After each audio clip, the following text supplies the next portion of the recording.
시간이 되어가고 시장님이 안 오셔도 일단 시작을 하고요. 여러분의 의견을 듣는 시간을 더 많이 갖기 위해서 시작을 하도록 하겠습니다.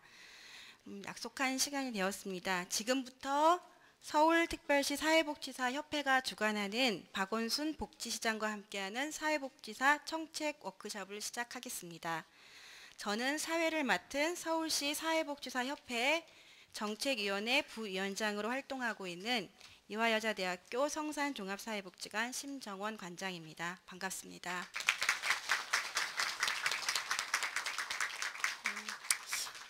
청책은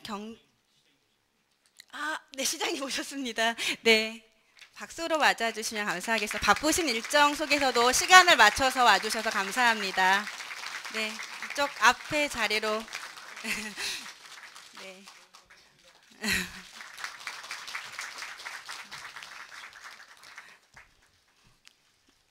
네, 청책은 경청의 청과 정책의 책을 의미합니다. 사회복지 실천 현장에서 활동하고 있는 사회복지사들의 생생한 목소리를 서울시 사회복지 정책에 반영하기 위해 마련되었습니다. 흔쾌히 함께해 주신 박원순 시장님께 감사드립니다. 네, 본 워크숍은 웰페어 뉴스 복지TV 홈페이지를 통해 실시간 중계되고 있습니다.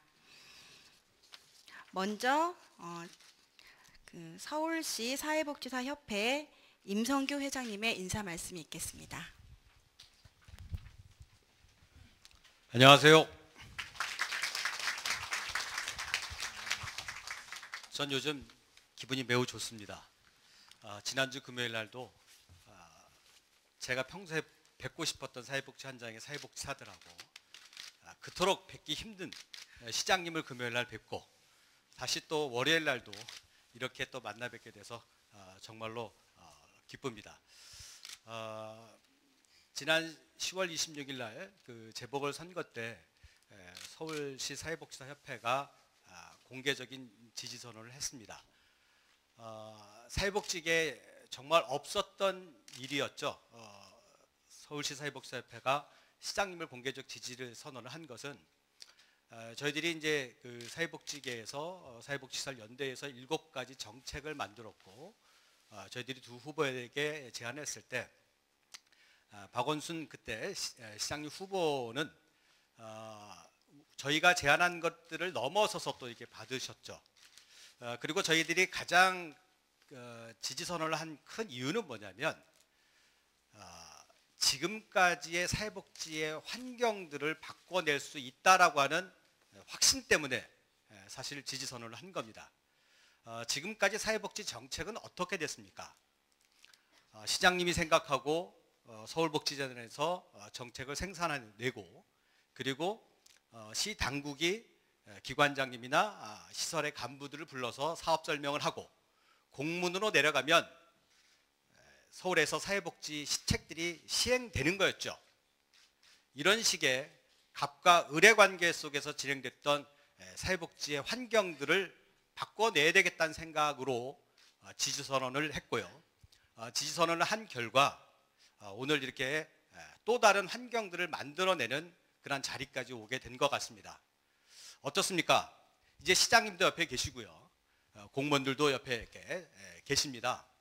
사회복지 현장에서 생생하게 나오는 의견들을 제안하고 시에서 같이 고민하고 그것이 나중에 가서는 정책으로 만들어가는 것, 이것이 저희들이 생각하고 있는 서울의 사회복지 정책의 올바른 방향이 아니겠는가 이런 생각을 해봅니다. 시장님이 이렇게 오셔서 또 이렇게 같이 토론하는 자리를 만들었다라고 하는 것도 예전에는 이제 후보 시절에는 경청이라고 했죠. 경청 투어로 해서 가셔서 직접 듣는 거로 이야기를 하셨지만 이제는 청책 워크숍입니다. 듣고 그리고 정책으로 입안하시겠다라고 하는 겁니다. 사회복지 현장 달라지고 있습니다. 그 중심에 사회복지사들이 있고요. 시장님이 함께 하십니다. 오늘 우리가 좀 더 많은 이야기들을 그리고 정말 우리가 바라는 사회복지의 상들을 그래서 서울을 함께 만들어가는 서울의 복지 정책의 파트너로서의 사회복지사들이 되는 자리의 첫걸음이라고 생각합니다. 반갑습니다. 오늘 아무튼 많은 이야기들을 나오기를 기대합니다. 감사합니다.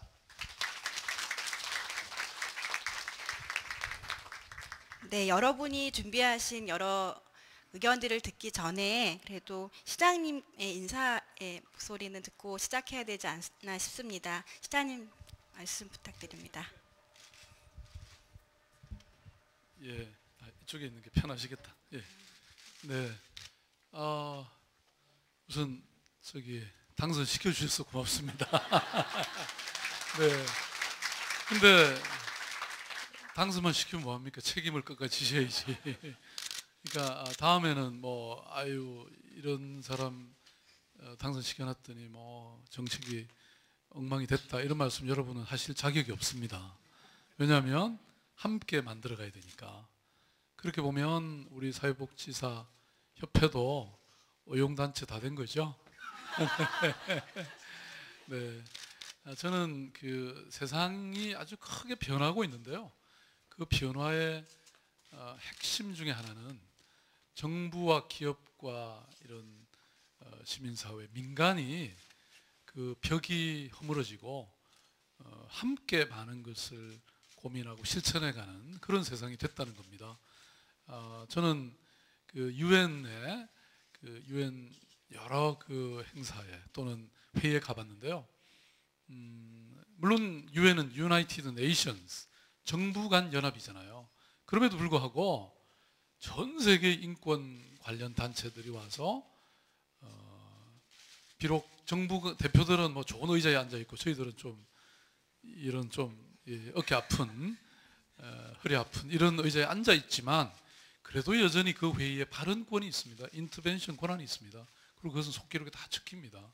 실제로 유엔의 기능인 그런 인권이라든지 또는 국제 안보라든지 이런 것들이 NGO들의 아마 역할이 없으면 절대로 불가능하죠. 저는 이런 상황은 정부의 모든 기능에도 똑같이 해당된다고 생각합니다. 지금 우리 중앙정부의 실패가 저는 바로 이런 거버넌스, 협치 체제를 제대로 이해하지 못하고 그것을 활용하지 못했기 때문이라고 생각합니다. 저는 사회복지사 여러분들이 제가 좋아서 이러는 줄 아세요? 물론 좋아합니다. 그렇지만 서울시장으로서 제가 성공하기 위해서 제가 이러고 있는 겁니다. 말하자면 추상적으로 책상머리에서 만들어지는 그런 정책, 또 추상적으로 평가되는 그런 정책이 아니라 정말 현장에 있는 여러분들의 목소리가 제대로 된 정책, 그리고 또 바로 현장에서 제대로 실천됨으로써 우리 시민들이 행복해지는 이런 서울을 만드는데 필수적이라고 생각하기 때문에 저는 이런 자리를 마련했습니다. 제가 이렇게 더 계속 얘기하면 강의가 되니까 그러면 절대로 안 되잖아요. 여기서 마치고요. 오늘 열심히 듣겠습니다. 고맙습니다.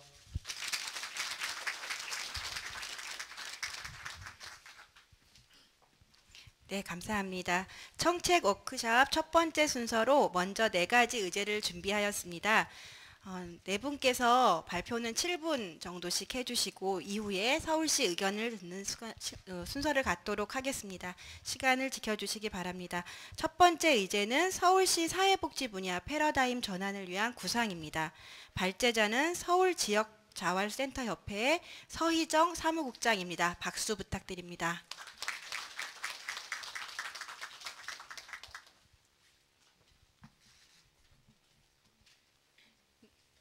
참석해 주셔서 너무 감사합니다. 그리고 오늘 발표를 위해서 애써주신 분들에도 감사드립니다. 우리는 이곳에 새로운 복지 구상을 위해서 만났습니다. 이곳에서는 아시다시피 방금 인사하신 박원순 시장님 계시고요. 그 다음 일선 공무원 계십니다. 그리고 저희 사회복지사들이 있습니다. 오늘 발표하는 4가지 의제는 오늘 발표되는 4가지 의제는 그동안 사회복지 현장에서 문제로 삼았던 문제들, 그리고 그 문제를 제대로 풀어보지 못했던 문제들이 제기되는 것입니다. 그리고 특히 첫 번째 문제는 오늘 회장님과 시장님께서 거의 다 말씀을 다 하셨습니다. 그 협치 거버넌스를 위한 자리고요. 그 구조적인 문제와 환경적인 문제를 어떻게 같이 풀어볼까에 대해서 얘기를 해보고자 합니다. 그래서 제목도 서울시 사회복지 패러다임 전환을 위한 구상으로 했습니다. 이런 내용에 들어가기 전에 제가 간단한 실험을 좀 해보고자 합니다. 3분 이내로 끝날 수 있을 거라고 생각이 듭니다. 제가 부탁드리는 분들께서는 서슴지 않고 실험에 응해 주시기 바랍니다. 감사합니다.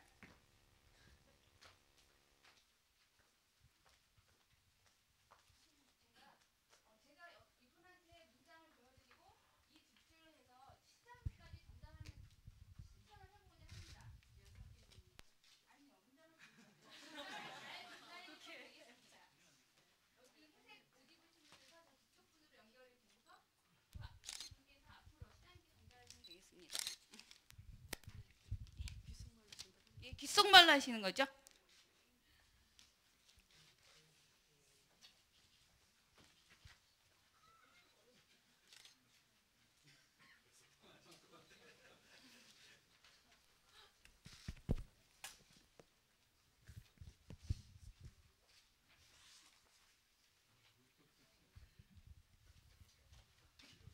너무 길어지시면 안 됩니다. 바로 팩스해 주세요.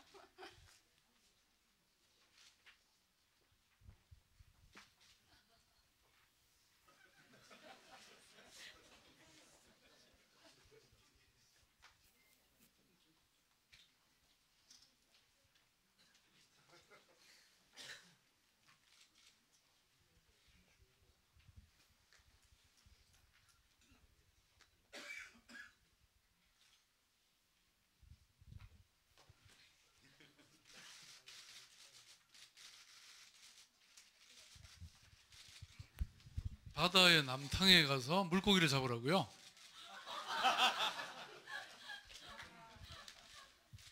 원 문장 읽어드리겠습니다. 마당을 나온 암탉은 배가 고파서 냇가에 가 물고기를 잡으려 했다입니다. 너무 어렵나요? 애매한 문구가 여러분들을 헷갈리게 할 수 있죠. 예, 이게 제가 파악한 서울시와 사회복지 현장의 문제점입니다. 소통의 문제점이죠. 그래서 사회복지 현장의 이야기가 상부 시장님까지 가기에는 너무도 어려운 문제가 있습니다. 이 문제를 풀려고 청책 워크숍에 참여하신 박원순 시장님께 응원의 박수 부탁드립니다. 앞으로도 쭉 잘 부탁드립니다. 이제 제가 발표할 내용과 사실은 이 실천이 별로 다르지 않습니다. 그래서 해본 실천이고요. 발표를 시작하도록 하겠습니다. 저의 오늘 내용은 지금까지 복지서울론에 대해서 생각을 해보고 사회복지재단의 역할은 무엇인가 대해서, 그 다음에 우리의 의사소통은 어떠했는가, 끝으로 사회복지 패러다임의 소통을 위한 제안을 하도록 하겠습니다. 지금까지 복지서울은 어땠을까요? 너무나 잘 알고 있죠. 우리는 다른 업무에 비해서 우선순위가 낮았고 적극적 복지정책을 만들어가지 못했습니다. 요즘에 들은 이야기로는 상위직 공무원 70% 이상이 토목사업 관련 직을 가지고 계셨다고 들었습니다. 사회복지가 중심이 될 수 없는 구성이지요. 서울시 관련 모든 분야의 업무에 복지 패러다임을 반영하고 포괄할 수 있도록 복지 예산이 재정립되는 것이 이제는 필요할 시기라는 것입니다. 다음은 서울복지단의 역할은 무엇인가입니다. 서울복지재단은 서울시 복지에 대해서 같이 정책을 만들어내고 실천하는 곳이지요. 지원하는 곳이고요.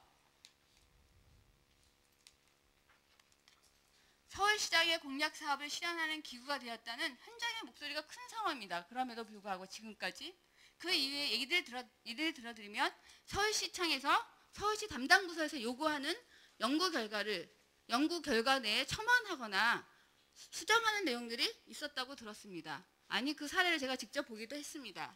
그것은 그런 시장의 공약 사업을 실천하는 현장으로 볼 수밖에 없는 상황을 만들어주는 거지요. 그래서 이제는 조사, 연구, 복지시설의 인증, 평가, 그다음에 복지시설의 지원을 위한 본래의 역할에 충실해야 하며 전시적이고 정치적인 서울형 복지를 생산하기보다는 현장과 소통하는 실질적인 역할을 해야 되겠습니다. 다음은 우리의 의사소통은 어땠는가? 우리는 누굴까요? 사회복지 현장과 서울시입니다. 우리의 의사소통은 분야별 소통, 아까 말씀드린 협치, 거버넌스를 위한 소통을 하는 위원회가 있습니다. 그 위원회들은 1년에 1, 2회만 진행이 되고 올라온 의제를 심의 의결하는 정도입니다. 현장과 소통하는 실질적 의제가 만들어지지 못하는 실정이 그 안에 담고 있는 것입니다. 그리고 또 하나는 지자체는 복지시설을 관리감독 대상이나 종속적인 관계로만 보호하면이 있습니다.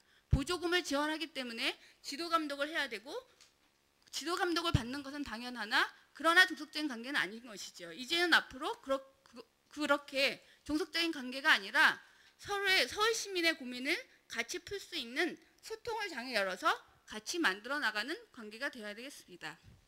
그래서 제안을 드립니다. 사회복지 패러다임의 소통을 위한 제안입니다. 시장님께서 좀 무거우실 수 있습니다. 왜 안 넘어갈까요? 서울 시민의 복지를 책임지고 소통할 복지부시장을 좀 만들어주시면 좋겠습니다. 그래서 복지 패러다임이 전 분야에 확산될 수 있기를 바랍니다. 두 번째로 서울시 사회복지를 디자인하는 기관으로의 서울복지단 역할이 정립되었으면 좋겠습니다. 그래서 첫 과제로는 현재 대표이사가 선임되지 않은 것으로 알고 있습니다. 현장과 소통하는 재단 대표이사를 선임해 주시고 대표이사 선임이 되면 그 뒤로 서울복지단의 그동안의 문제점과 내용들을 같이 직원들과 논의하셔서 풀 수 있는 과제, 그리고 서울시 관계를 재정립하고 그 안에서 더 나은 장기적으로 바라보는 복지정책을 구상할 수 있었으면 좋겠습니다.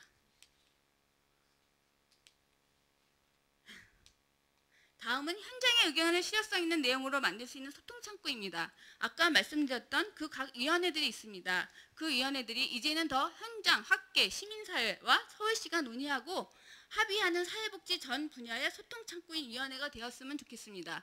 예를 들면 녹색서울시민위원회를 시장님께서 많이 말씀하십니다. 사회복지위원회가 저희는 있습니다. 물론 기금개정심의위원회도 있고 장애인복지심의위원회도 있고 이번 그 예산을 같이 논의하고자 하는 단위에서는 모두들 각각의 위원회를 요청을 했습니다. 이런 각각의 위원회들을 모아서 한 분야로 전 분야를 소통하는 창구로 만들어 주시면 좋겠고요. 녹색서울시민위원회는 구성이 100인 이하, 그 다음에 공동대표 3명, 그중에 시장이 위원장입니다. 사회복지위원회는 어떻습니까? 20인 이하의 그 위원으로 되어 있고요. 정기회를 1회 하도록 하고 있고 위원장은 호선하도록 되어 있습니다. 이렇게 상황과 내용이 다른 것입니다.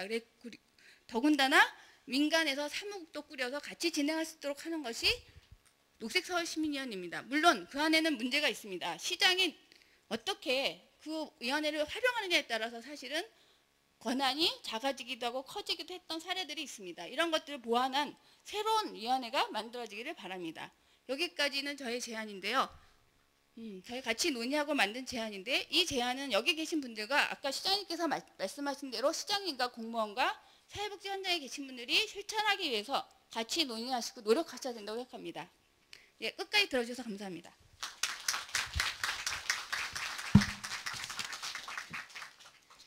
네, 발표 감사합니다. 두 번째 의제를 이어 듣도록 하겠습니다. 지역사회 공동체를 위한 사회복지 실천의 변화입니다.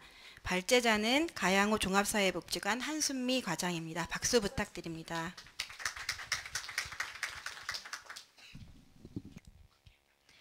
네, 안녕하세요. 저는 가양호 종합사회복지관의 복지과장으로 있고요. 한순미라고 합니다.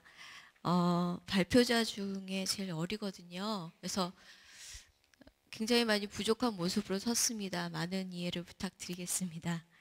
네, 제가 이야기할 의제는 지역사회 공동체를 위한 사회복지 실천의 변화입니다. 새로운 의제에 대한 제안이라기보다는 그 사회복지 현장에서 지역사회 공동체를 위해서 어떻게 무엇을 더 강화해서 실천을 해야 될 것인가 이 부분에 대한 내용입니다. 진행 순서는 배경과 제안의 내용으로 간단히 정리하였습니다. 네, 먼저 배경입니다. 그 첫 번째로 사회복지 환경에 따른 사회복지 실천 패러다임의 변화입니다. 그 사회복지가 자선과 시의 관점으로 치부되던 것이 국민의 권리로 인식되고 있고 가족과 이웃의 책임을 강조하던 자녀적 복지에서 최근 화두가 되고 있는 모든 국민이 누려야 할 제도로서 보편적 복지로 전환되고 있습니다. 그리고 사회복지 시설에는 그 서비스 제공하는 것에 중점을 두는 흐름에서 주민들의 참여로 주민들의 역량을 어떻게 강화할 것인가 이런 흐름으로 전환되고 있습니다.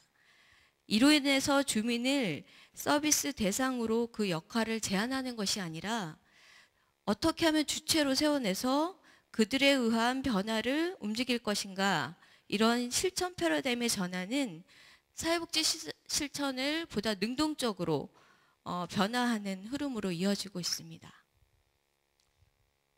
두 번째 배경입니다. 지역사회 실천 변화로 보다 구체적인 흐름의 이야기인데요. 그 변화의 핵심은 지역성, 그리고 지역을 기반으로 하는 실천의 흐름입니다. 먼저 생활시설의 경우에는 대표적인 예가 바로 생활시설의 장애인, 노인, 아동이 탈시설화의 흐름으로 지역에서 이웃과 더불어 사는 흐름으로 변화하고 있습니다. 구체적인 예로는 그 장애인들이 공동생활 가정을 지역에서 꾸리는 예인데요.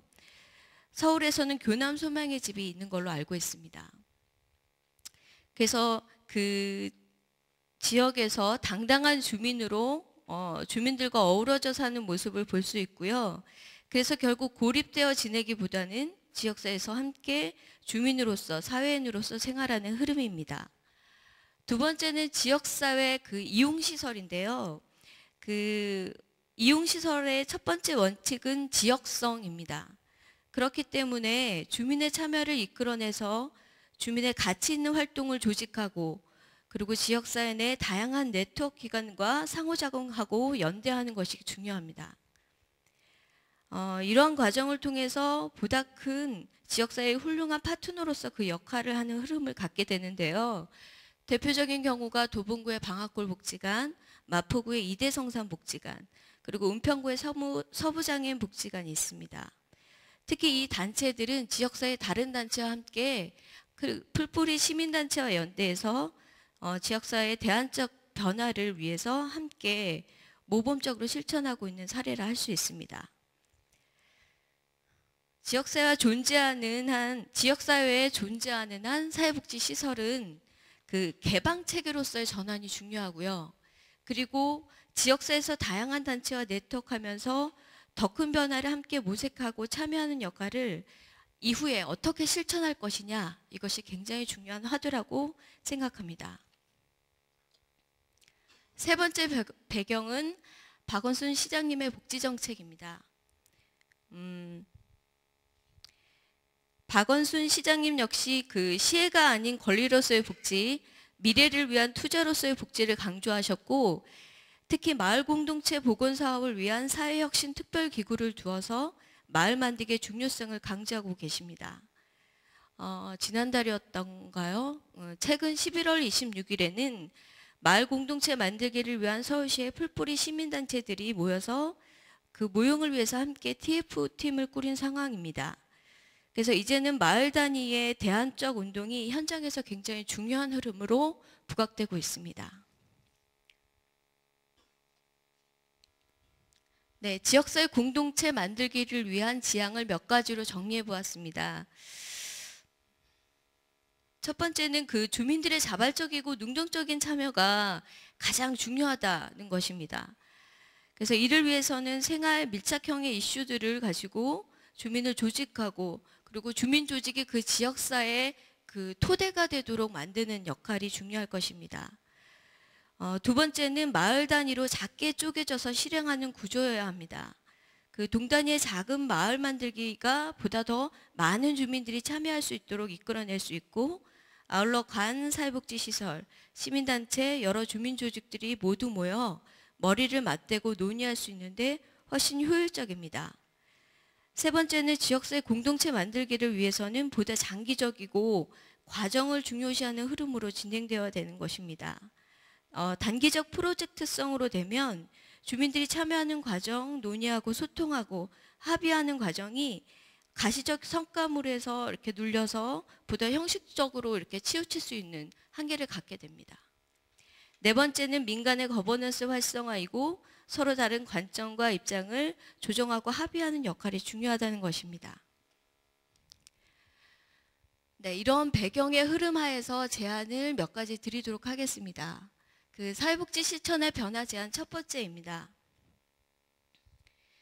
계속 말씀드린 대로 지역사회 시설의 사업 방향이 주민 참여를 이끌어내는 것이 중요하게 강조되고 있어서 지역에서 고립되고 단절되는 주민과 주민의 관계를 연결시키고 그 사이에 주민들의 조직된 힘, 가치 있는 활동, 지역을 변화시킬 수 있는 활동으로 이어지도록 하는 것이 중요합니다. 그래서 다양한 주민 조직을 양성하고 인큐베이팅 하는 것이 중요합니다. 이를 위해서는 현장에서도 주민 참여를 사회복지나 기관에서 기획해서 주민을 동원하기보다는 주민의 의사결정권, 권한을 갖는 참여로의 구조 전환이 필요할 것으로 생각합니다. 그리고 활동 역시 경쟁의 가치보다는 협동과 상생의 가치가 녹아져 있는 활동이 되어야 할 것입니다.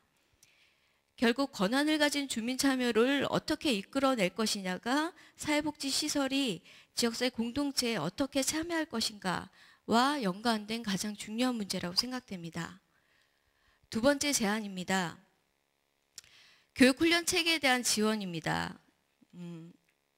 이 제안은 두 가지인데요. 사회복지 시설의 그 내부 역량 강화를 위한 교육과 그리고 마을 단위의 교육으로 나눠질 수 있습니다.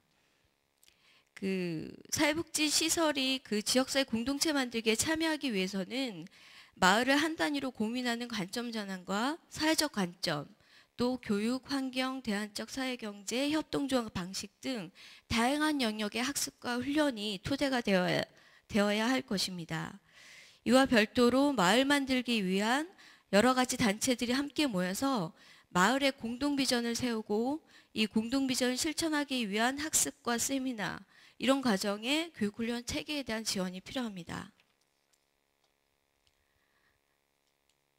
네, 세 번째 제안입니다. 그 평가뜰 개발과 방식 검토입니다. 이 역시 두 가지의 평가에 대해서 얘기할 수 있는데요. 첫 번째는 사회복지 시설에 대한 평가, 그리고 두 번째는 주민조직 아니면 지역사회 네트워크, 지역사회 공동체 만들기 사업에 대한 평가입니다. 그래서 우선 사회복지 시설을 위한 평가는 그 정량적 평가나 순위 매기기를 위한 평가가 오히려 경쟁의 가치를 굉장히 심화시켜서 실무자의 행정 부담만 가중시키는 역효과를 사실 안고 있습니다. 그래서 평가 인증제에 대한 목소리가 현장의 실무자 안에서 나오고 있습니다. 두 번째로는 그 주민조직 역량과 지역사회 역량을 키우기 위해서 어떻게 평가할 것이냐인데요. 여기서의 핵심은 무엇을 그 효과로 볼 것이냐의 문제입니다. 그렇기 때문에 주민 참여의 과정, 주민의 의사결정의 과정, 그리고 여러 단체들이 의제를 합의하는 과정, 네트워크의 상호 호혜성, 단체 간 신뢰도 등이 지표의 변화가 될 수 있을 것입니다. 그 핵심은 장기적이고 과정 중심의 평가가 필요하며 이를 위해 평가 틀과 방식이 개발되어져야 한다는 것입니다. 네, 제안 네 번째는 개방형 공무원의 선발과 역할 강화입니다. 거버넌스 현실화를 위해서는 그 사회복지 시설과 대등하고 협력적인 관계를 구축하는 것이 굉장히 필요하고요. 아울러 사회복지 시설을 그냥 하나의 그 서비스 기관으로서만 보는 그 제한적 시각이 관에서도 변해야 된다고 생각을 합니다. 그래서 민간 현장을 잘 알고 그리고 진안구 구자연 박사의 사례처럼 지역사회 공동체 마을 만들기를 조정하고 협력하는 개방형 공무원의 선발과 역할 강화가 필요하다고 생각합니다. 마지막 다섯 번째 제안입니다. 지역 공동사업 지원입니다. 그 1차적으로 사회복지 시설이 내부 역량 강화를 위한 교육훈련 지원 사업과 마을 단위의 여러 가지 지역 공동체 비전 워크숍, 마을 단위의 공동사업을 추진하는 공모사업을 제안합니다. 네, 그림을 보면 마을이 있는데요. 마지막 장이라 제가 한숨을 넣는데 이게 박원순 시장님 책 표지에서 따왔습니다. 이 마을 그림은. 네, 그림을 보면 마을과 지역사회 공동체가 새싹으로 자라나고 있습니다. 네, 여기에서 흐름의 관건은 주민 참여를 어떻게 이뤄낼 것이냐, 그리고 마을이 자라려면 그 마을에서 자리 잡고 있는 사회복지 시설이 어떠한 정체성으로 그 파트너십을 갖고 갈 것이냐의 문제입니다. 이를 위해서는 1차적으로 그 사회복지 시설의 내부 학습과 역량 강화가 필요하고 별도로 권한 있는 주민 참여와 주민 조직을 계속 양성하고 더 크게는 관가 시민단체, 여러 단체와 상생하는 네트워크 파트너십, 연대를 마을 단위로 이뤄내는 것이 중요합니다. 그래서 제안드린 바대로 교육훈련 체계에 대한 지원, 사회복지 시설에 대한 평가나 지역사회 공동체 만들기 사업에 대한 평가틀 개방, 그리고 개방형 공무원의 선발과 역할 강화가 필요합니다. 또한 지역 단위 공모 사업을 공모하고 지원하는 방식이 필요하다고 제안합니다. 감사합니다. 네, 감사합니다. 한순미 가자님은 지역사회 공동체를 위한 사회복지 실천의 변화에 대해 실천가로서 현장의 의견을 잘 전달해 주셨는데 그러다 보니 시간이 좀 많이 걸렸습니다. 다음 의제인 운영보조금 현실화와 종사자 처우개선은 우리가 너무나 많이 외쳐오던 주제라서 좀 짧게 해주실 거라고 믿습니다.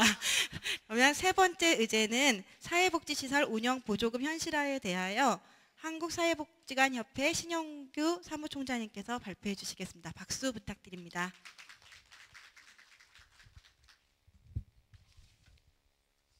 짧게 하라고 자꾸 압력을 행사하시니 짧게 해보도록 하겠습니다.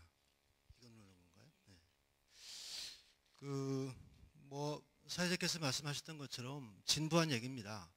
우리가 모이면 항상 하는 얘기, 보조금 늘려달라 이 얘기입니다 지금.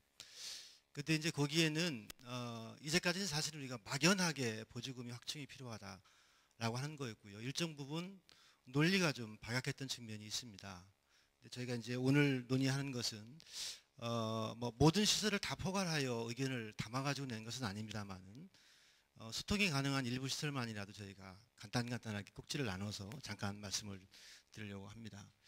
보시다시피 세 가지의 배경이 있습니다. 하나는 운영비가 기준이 모호하다라고 하는 것입니다. 우리나라의 대부분의 특히 이용시설 같은 경우에는 소위 그 경상운영비 보조 체계이지요. 그래서 왜 얼마를 주는지에 대한 명확한 산출 기초가 나와 있지 않습니다. 구체적으로 말씀드리면 종합복지관 같은 경우에 ABC 세 개 복지관이 있는데 보조금이 똑같습니다. 그런데 인력수가 달라요. A는 10명, B는 15명, C는 20명이 되어도 아무런 법적 제재도 없고 그에 대한 통제 기능이 없습니다. 지금은. 이런 것들이 좀 문제가 있다는 것이고요. 두 번째 얘기는 2008년 이후에 수도 서울이 대한민국의 최고의 도시인 수도 서울이 보조금이 4년 동안이나 지금 동결돼가 있습니다. 이거에 대한 문제점들을 좀 지적하지 않을 수 없겠고요. 마지막 얘기는 지금 저희 사회복지뿐만 아니라 전 국민이 복지에 대한 관심을 갖고 있고 특히 이게 이제 저는 단순한 공약이라고 보지는 않는데요. 30% 복지 예산 총계 대비 확대라고 하는 것이 현장에 갖고 있는 아주 체감되어져 있는 그리고 꼭 필요하다고 요구되어지고 있는 기대감이 있기 때문에 이 말씀을 드리는 것입니다. 그래서 구체적인 얘기를 잠깐 좀 드리면 첫 번째는 인력이 부족하다는 것이고요. 참고하시면 되겠습니다. 그래서 종사자 1명당 클라이언트 수가 이 종합복지관, 노인복지관, 장애인복지관 예를 들면 저렇게 편차가 좀 있긴 합니다만은 워낙 많은 클라이언트를 저희가 관리하고 있다라고 하는 그런 이야기가 될 것이고요. 그래서 효율적 사업 수행을 위해서는 현저하게 인력이 부족하다 이런 말씀을 드리려고 하는 것입니다. 또 한 가지는 인력이 많이 필요하다는 논리 가운데 하나는 지금 이제 공공 같은 경우에는 아시다시피 희망나눔 지원단으로 체계가 바뀌어가고 있고 전문 사례 관리를 하겠다라고 하는 것이 공공의 지금 중요한 방향 전환이 되겠습니다. 그래서 내년 4월 1일부터 희망복지지원단입니다. 제 5탄인데요. 희망복지지원단이 이제 시행될 것이고요. 근데 민간 쪽에서도 이 기능들을 협력하고 또한 연계하고 조정하는 기능을 해야 할 터인데 현저하게 민간은 인력이 부족합니다. 사례관리는 인력 집약형 사업이라고 하는 것이 특징이기 때문에 인력을 더 충원해야 되는 것은 당연한 일인 것 같고요. 그런 차원에서 보조금은 당연히 늘어가야 한다라고 하는 그러한 말씀을 드리고자 하는 것입니다. 이 경상운영비 소위 이제 포괄 보조금의 문제점에 대한 이야기인데요. 앞서 말씀드린 것처럼 현재는 단순히 면적 구분으로 이 보조금을 주고 있습니다. 가형이냐 나형이냐 다형이냐. 재미난 사실은 599평과 601평은 2평 차이인데 보조금은 3천만 원 차이 한다는 겁니다. 그러니까 약간의 조정을 하면 가형이 될 수 있는 것이죠. 이게 이제 지금의 현실입니다. 이게 사실은 면적 구분에 의해서 보조금이 지급되는 이 발상은 제가 보기엔 도저히 어떤 논리를 맞지 않습니다. 그렇다고 해서 그러면 2평 많은 601평짜리가 590평보다 실제 사업 실적이 많거나 직원 수가 많거나 그렇지는 않습니다. 뭐 이런 것들은 다양한 통계를 통해서 검증된 자료라고 볼 수 있을 것 같습니다. 어쨌든 예산의 산출 기초를 다시 한번 명확할 필요가 있겠다. 그런 의미가 되겠고요. 이 이야기는 뭐 운영비가 부족하다는 이야기를 설명하는 것인데요. 지금 이제 사회복지관 예를 드는 겁니다. 복지관에 정부 보조금 한 5억 4천 되는데요. 그 예산 가운데 인건비가 83.5%입니다. 다시 말하면 전체 사업 가운데서 인건비를 대부분 다 쓰고 있다는 것입니다. 정부 보조금 가운데. 그래서 사업비나 관련용비 쓸 돈이 없다는 것이고요. 결국 그 얘기는 별도의 사업비를 외부로부터 지원받아서 운영을 해야 하는, 그러다 보니까 주객이 전도되는, 그래서 본래 해야 할 사업들을 하지 못하고 하지 않아야 할 사업을 한다는 의미는 아니고 외부에서 별도의 소위 그 사업을 따와야지만, 프로포절을 받아와야지만 사업을 수행하는, 그러다 보니까 비정규직이 양산되고 뭐가 이게 좀 안정된 사업으로서의 연속성이 없는 그런 형태로 가고 있다. 뭐 그런 말씀이 되겠습니다. 그 외에 이제 각 시설별 간단한 꼭지 이야기를 간단히 드리겠습니다.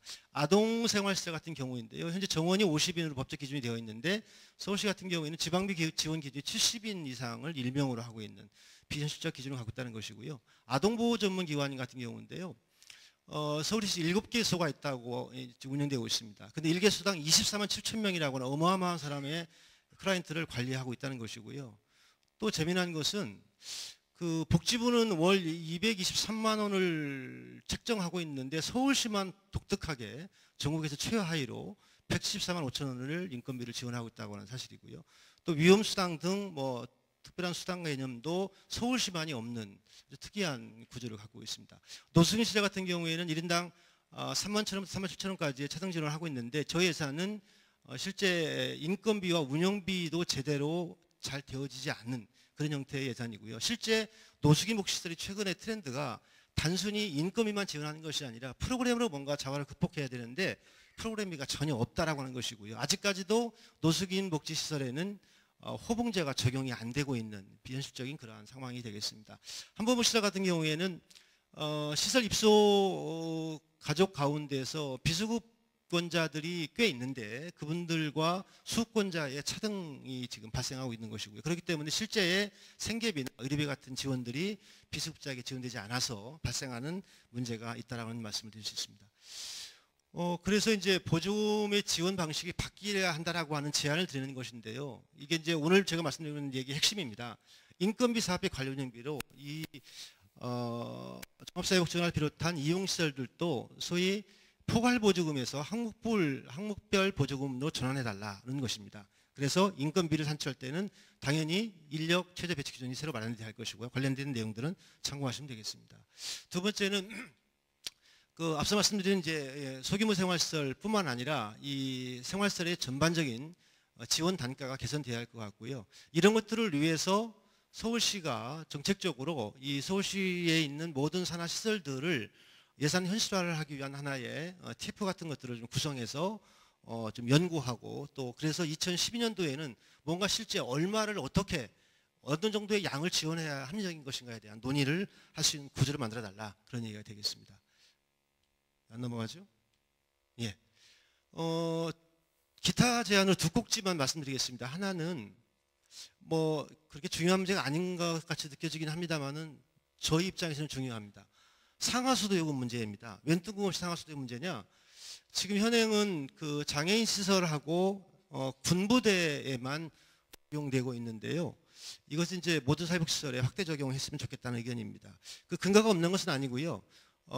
서울시 수도들의 시행규칙 제17조 8항 및 10항에 의거하면 서울시장이 필요할 경우에 시설을 지정하게 되면 이 감면을 받을 수 있는 그러한 조건들을 갖추고 있습니다. 그 다음에 이것도 이제 여러분이 관심 있는 중요한 꼭지일 텐데요. 뭐 너무 복잡한 이야기인데 단순히 이야기하겠습니다. 지금 민간위탁제도를 바꿔야 된다는 이야기인데요. 현재는 서울시는 3년입니다. 이게 정확하게 얘기하면 서울시라기보다는 기초단체 지금 자치구를 얘기하는 겁니다. 3년인데요. 개선안은 5년으로 바꿔야 된다는 것입니다. 그리고 현재는 단심제입니다. 한 번 심사해서 아웃되면 그냥 영원히 아웃인 것인데요. 개선안으로 보면은 재심제를 도입하자는 것이고요. 그 말의 의미는 한 번 기존에 운영하고 있던 시설들에게 심사를 하고 거기서 문제가 있는 경우에만 다시 재공고를 하고 공개로 하는 그런 형태를 바꾸라는 것이고요. 심의위의 고생이 있어서도 현재는 기초단체장들이 그 일방적으로 임명하는 구조로 지금 되어 있습니다. 물론 이제 인원의 배율은 정해져 있는데 그건 별 의미가 없는 배율이고요.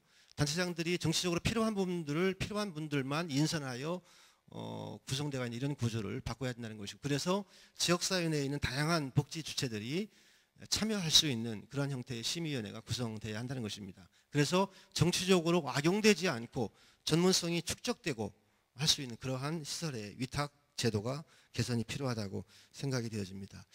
우리 현장에 있는 우리 사회복지계에 있는 모든 분들의 염원으로 이 말씀을 감히 제안드립니다. 시장님께서는 꼭 받아주시기를 부탁드리겠습니다. 감사합니다. 네, 발표도 정확하게 해주시고 또 모두의 관심사인 만큼 집중도가 굉장히 높은 의제였던 것 같습니다. 마지막 의제로 사회복지시설 종사자 처우 개선에 대해서 중앙사회복지관 장재구 관장이 발표해 주시겠습니다. 박수로 맞아주십시오.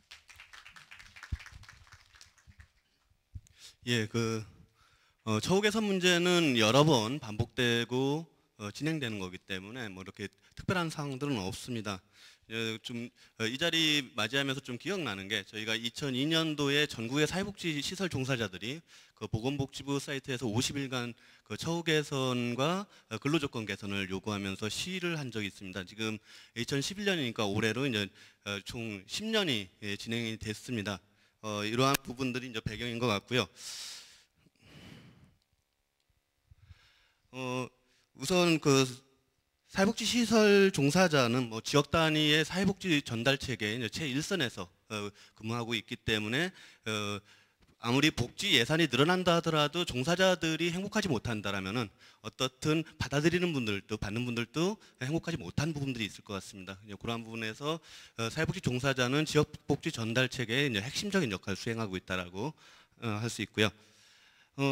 사회복지 종사자 처우 개선에 대한 약속들은 뭐 계속되었습니다. 2002년도에 그 노무현 대통령께서 그 사회복지 종사자의 보수를 공무원 수준으로 올려주시겠다고 약속을 하셨었고요. 2007년에는 이명박 대통령 후보께서 단일급여 체계 도입 약속을 하셨습니다. 또 2010년도에 오세훈 전 서울시장님께서도 공무원 보수의 95% 수준을 올리는 방안을 검토하겠다라고 약속을 하신 적이 있습니다. 또한 올해 3월 11일에는 그 사회복지사 등의 처우 매치 향상을 위한 법률이 통과되면서 제3조 1항에 국가와 지방자치단체는 사회복지 종사자 등의 처우를 개선하고 복지 증진에 책임이 있다라는 부분들과 3조 2항에는 사회복지사 등의 보수가 사회복지 전담 공무원의 보수 수준에 도달하도록 노력해야 한다라는 것이 명시돼서 내년 1월 1일로 시행을 예정하고 있습니다. 지금 아까 앞에서 쭉 살펴봤지만은 이러한 정치적인 약속이나 이러한 부분들이 이렇게 이행이 됐다라면 제가 다시 여기 자리에 서서 이러한 부분들을 요구하고 제안하고 이럴 필요는 없는데, 이러한 부분들이 민간 의탁이 되다 보니까 이제 소극적으로 대응한 부분들이 있고요. 또한 일부 아까 앞에서도 말씀드렸듯이 노숙인 복지 시설이나 상담소 같이 급여 체계 가이드라인이 부재하거나 아니면 타 사회복지 시설에 비해서 더 낮은 급여 수준이 있다 보니까 불안정적인 복지 서비스 제공을 야기하고 있고요. 또한 2008년 이후 경산 운영비 동결과 서울시 시책 복지 사업 실시를 하면서 부족한 예산 지원으로 비정규직 채용이 증가하고 있는 게 현재의 추세입니다. 지난 1월 23일이죠. 서울특별시 복지건강본부에서 보도자료를 내주셨습니다. 여기 제목은 서울시 3년 만에 사회복지사 사회복지 시설 종사자 기본급 8% 인상이라고 해갖고 그 사회복지 시설 종사자 급여를 2014년까지 공무원 급여의 95% 이상 달성하기 위해서 처우 개선 방안 마련할 계획이다라는 거하고 2011년 7월까지 처우 개선 로드맵 제시를 하겠다라는 부분들이었는데요. 2011년 12월 현재 아마 제가 알기로는 2012년 예산은 이미 편성이 됐는데 이게 7월 달에 나왔으면 이에 맞춰서 서울시에서 그 2014년까지 종사자 처우를 어떻게 개선하겠다라는 로드맵 발표하고 그에 따른 예산 확보를 하셨을 텐데 그에 대한 소식은 아직 제가 들은 적이 없습니다. 그래서 다시 그 서울시에서 약속했던 것을 다시금 제안을 하는 겁니다. 첫 번째로는 어떻든 오세훈 서울특별시장님께서 2014년까지 공무원 95% 수준으로 인상을 하겠다고 약속을 하셨었고요. 그리고 그 사이에 이제 3월 달에 사회복지사 등의 처우 및 지위 향상을 위한 법률이 통과되면서 사회복지 전담 공무원의 보수 수준에 도달하도록 노력하라고 명시를 하였습니다. 박원순 시장님께서는 이제 사회복지 종사자 처우 개선 수준을 어떻게 어느 정도 하실 건지에 대한 제시를 하고 실질적으로 95%라는 얘기를 들었을 때 어떤 근거에서 사회복지 시설 종사자가 공무원의 95%인가 이에 대해서 의문이 있었거든요. 그래서 시장님께서 제안을 하시면 이에 대해서 어떤 근거인지에 대해서 함께 협의하고 합의하는 속에서 진행을 하면 참 좋지 않을까 이러한 부분들 속에서 협의라는 단어를 넣은 거고요. 그 뒤로는 이제 로드맵입니다. 이게 매년마다 저희가 관심을 갖고 있는 게 사회복지 시설의 그 경상 운영비가 얼마만큼 인상되느냐에 관심입니다. 이거는 운영의 그 안정적인 부분들도 있지만 이에 따른 인건비 상승분이 포함되기 때문에 이에 관심을 갖고 있습니다. 그렇지만은 이렇게 그 매년마다 그러한 관심이 없이 2012년, 13년, 14년 연도별로 사회복지 종사자에 대한 처우를 기준선의 몇 %를 언제까지 도달하겠다라는 부분들이 제시가 된다면 저희가 그러한 부분을 매년 요구하고 관심을 갖는 것이 아니라 그 예산 확보에 따른 이행 사항만 점검하면 좋지 않을까 이라는 부분에서 로드맵을 포함한 계획을 제시했으면 합니다. 연관되는 부분들인데요. 지금 현재 사회복지 시설 종사자는 그 사회복지 시설별로 각각의 급여 체계를 가지고 있습니다. 이것을 장기적으로는 단일한 급여 체계로 가야 되는 부분들이 있는 것 같고요. 지금 제가 제안을 하는 부분들은 어떻든 2012년부터는 그래도 많이 통일되어 있는 생활시설과 이용시설별로 단일 급여 체계, 이원화 체계를 가지고 가고요. 2013년에는 사회복지시설 단일급여 체계를 도입하고 2014년에는 어쨌든 처우 개선이 공무원 수준으로 된다라면 굳이 사회복지시설 별도로 급여 체계를 만들지 말고 공무원 급여체를 그대로 적용하는 것도 하나의 방법이 아닐까 이렇게 제안을 하고 싶습니다. 그리고 다음은 사회복지시설 내 비정규직 처우 개선인데 이 부분들은 계속적으로 논의되는 것 같습니다. 비정규직 처우 개선에서 지금 당장 비정규직을 없애자라는 부분들이 아니라 동일노동 동일임금에 입각해서 같은 노동을 하는 부분들한테는 동일한 급여를 제공을 해야 되지 않느냐라는 부분들 속에서 2012년 13년도 이렇게 시설별 정규직 급여 체계 적용하는 것을 제안을 하고 싶고요. 이게 이제 2014년도 정도면은 3년 정도 되면은 이미 정규 사업으로 편성이 되기 때문에 그때는 정규직화해서 사회복지 시설의 운영비에 포함이 돼서 운영이 돼야 되지 않을까 이렇게 생각하고 있습니다. 지금 내년도에 몇 % 올려달라, 몇 년도에 몇 % 올려달라고 제안을 드리고 있지는 않고요. 이러한 부분들은 앞에서 계속적으로 말씀을 드렸었던 거버넌스와 이러한 쪽에서 함께 논의하고 효과적인 그리고 효율적인 그리고 누구나 납득할 수 있는 부분들에 대해서 합의가 되고 이행이 된다라면은 사회복지 시설 종사자들이 언제나 이렇게 비판받는 부분이 그런 것 같습니다. 자기들 처우만 관심 있는 집단으로 이렇게 매도되는 부분들이 있는 것 같은데요. 이러한 부분들이 없이 성심성 있고 그리고 자부심 갖고 복지 서비스를 최상의 서비스를 제공할 수 있는 노력들을 기울이지 않을까 이렇게 생각합니다. 예, 감사합니다. 네, 발제해 주신 네 분께 감사드립니다. 이와 관련된 업무를 담당하고 계시는 서울시의 의견을 듣기 전에 네, 저희가 한 5분 정도만 잠깐 쉬도록 하겠습니다. 그래서 35분에 다시 시작하기로 하고요. 지금 하고 싶은 말씀이 너무나 많으신데 제가 갑자기 또 쉬자고 하셔서 좀 맥이 풀리시지 않게 어떻게 하면 더 전달할 수 있을지 고민하셔서 35분에 다시 시작하도록 하겠습니다. 35분에는 서울시 의견을 듣는 것으로 시작하도록 하겠습니다. 감사합니다.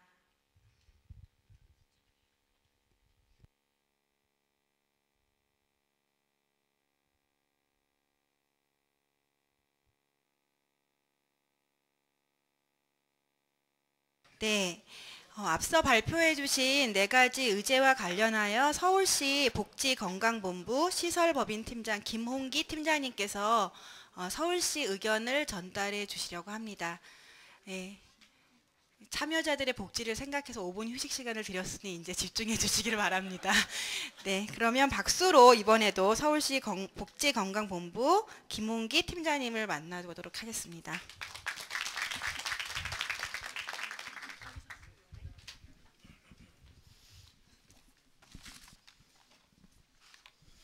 네, 복지정책과 김홍기 팀장입니다. 시설법인팀을 맡고 있는데 조금 전에 그 네 분이 발표하신 내용이 다 저하고 관계돼서 제가 이 자리에 있었습니다.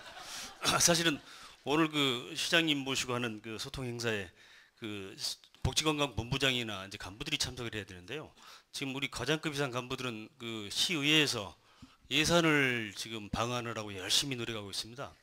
여러분들 말씀하신 그 예산도 대부분 그 오늘 예산 이제 시의회에서 결정이 돼야 되는데요. 그분들이 오셔서 답변했으면 저는 뒤에서 보조만 했으면 될 텐데 본의 아니게 나서서 이거 영광스럽기도 하고 상당히 조심스럽습니다. 또 특히 시장님 이제 처음 뵙는 자리인데 말 실수하면 큰일 날 것 같아서 그렇습니다. 네.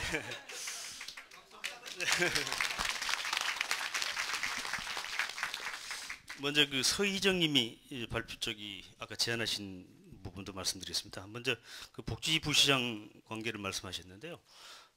서울시는 부시장을 3명만 두도록 그렇게 법으로 정해져 있습니다. 그래서 복지부시장은 이제 불가능하고요. 전에 그 디자인 총괄본부장을 부시장급으로 한 적은 있었습니다. 사실 그때 디자인본부에서 근무했었습니다. 그런데 그거는 정식 직책이 아니고 그냥 명칭만 그 부시장급이라고 이렇게 해왔던 겁니다. 그리고 지난 12월 1일 날 이제 그 시장님 취임하셔서 그 최초의 그 조직 개편안을 발표했는데요. 그때 이제 시민복지 안전망을 강화하기 위해서 지금 복지건강본부장이 2, 3급짜리입니다. 그거를 1급으로 해서 복지건강실로 이렇게 격상시키는 그런 안을 이미 발표하신 바 있습니다. 그래서 시의회에서 의결을 거치게 되면 내년 1월 1일부터 시행하게 될 겁니다. 그래서 아마 부시장급은 아니라도 1급으로 격상되니까 조금 반영된 것 같습니다. 두 번째로 복지재단 대표이사 그 선임 관계를 말씀하셨습니다. 이제 복지재단은 아까도 그 많은 역할에 이제 재정립이 필요하다 이런 말씀하셨는데 뭐 잘 새겨 듣고 있습니다. 그리고 지금 복지재단 대표이사가 공석 중인데요. 그 현장 그 사회복지 현장과 소통이 가능한 분들로 또 이제 복지 전문가를 공모해서 이렇게 채용하도록 그렇게 하겠습니다. 그건 이제 저희 복지정책과에서 해야 될 일이니까 그 이제 뭐 여러분들이 많이 추천하실 수도 있고 또 이제 여기 계신 분들이 또 응모하실 수도 있겠습니다. 그래서 그렇게 하시면 되겠고요. 세 번째 그 녹색시민위원회 관계, 녹색시민위원회 같은 그 소통 창구가 이제 필요하다고 말씀하셨는데 이제 복지서울 시민위원회라고 해서 저희가 계획하고 있는 게 있습니다.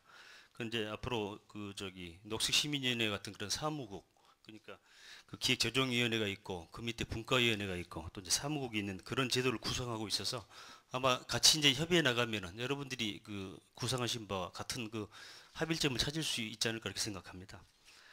두 번째로 한수미 님이 아까 말씀하신 그 지역사회 공동체를 위한 사회복지 실천의 변화 그 여러 가지 말씀하셨는데요. 근데 당초에 주신 원고에 없는 부분을 많이 말씀하셔갖고 제가 상당히 당황스럽습니다. 그래서 전체적인 취지는 그 지역사회 공동체를 하고 이제 마을을 만들기 하기 위해서 이제 앞으로 이제 많이 사회복지계하고 협력을 해야 한다는 그런 취지로 받아들이고요. 아까 말씀드린 그 12월 1일자 조직 개편안에 그 서울혁신기획관을 시장 직속기구로 두는다는 그런 내용이 들어 있습니다. 그 안에 보면 이제 마을 공동체 담당관이라는 그런 직책이 이제 신설되는데요.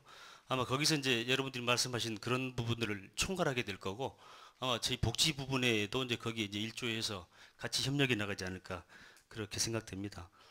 나머지 뭐 여러 가지 또 사회복지 시설 평가 이런 것도 말씀하셨습니다만은 평가 이제 사실 정성적 평가, 뭐 정량적 평가 말씀하셨는데 저희가 뭐 그 평가 기준을 항상 고정돼 있는 게 아니고 여러분들이 의견 주시면 언제든지 바꿉니다.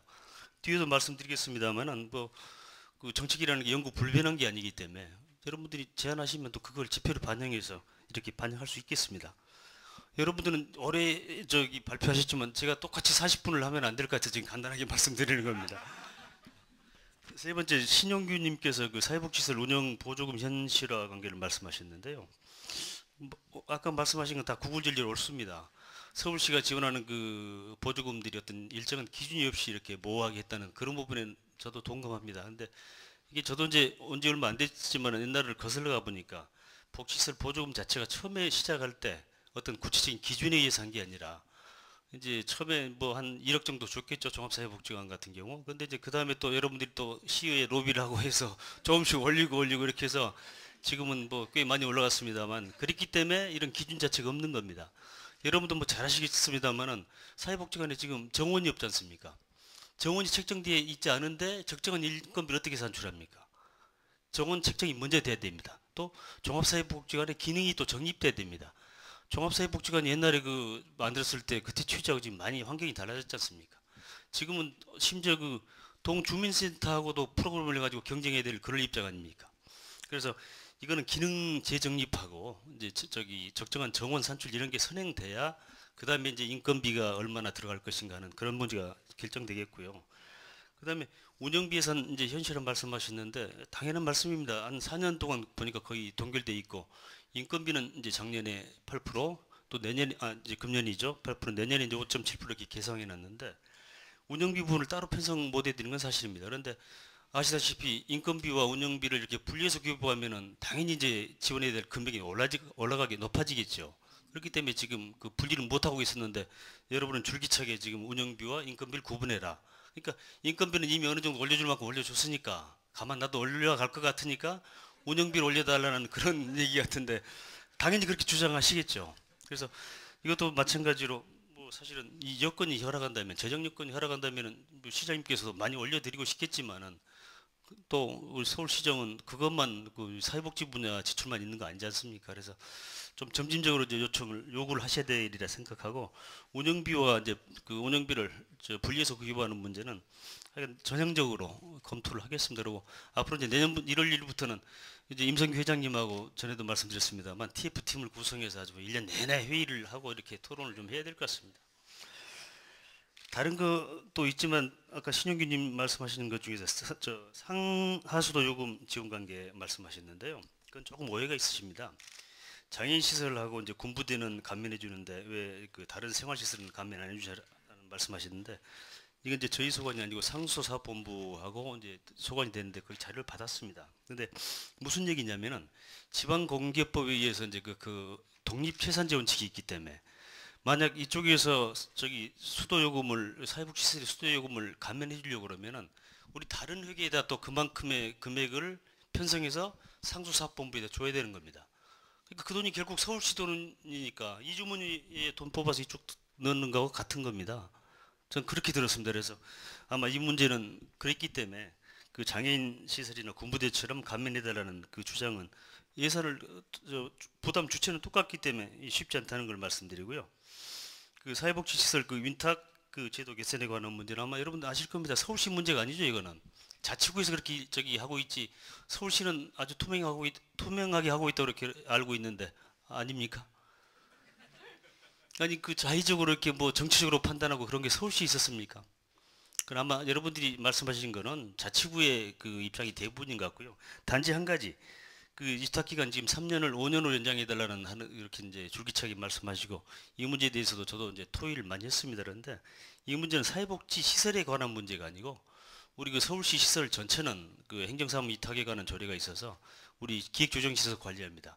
거기에 다 3년으로 되어 있습니다. 그런데 사회복지시설만 5년으로 한다는 거는 지금으로서는 어렵습니다. 그래서 이번 의회에서 이번 회기에 그 의회 어떤 의원 일각에서 의원 발의로 그걸 이제 조정하려고 했습니다. 그랬는데 재정경제위원회 그 행정사무 위탁에 관한 조례하고 같이 이제 해결이 돼요. 그게 먼저 개정이 돼야 되는데 그것 때문에 지금 못 하고 있는 겁니다. 아마 여기 오신 분들 주장하시지만 다 알고 계실 겁니다. 그래서 오해가 있으실까봐 그걸 말씀드렸고요. 그 마지막으로 장재구님께서 아까 말씀하신 종사자 처우 개선 관계 말씀하셨는데요.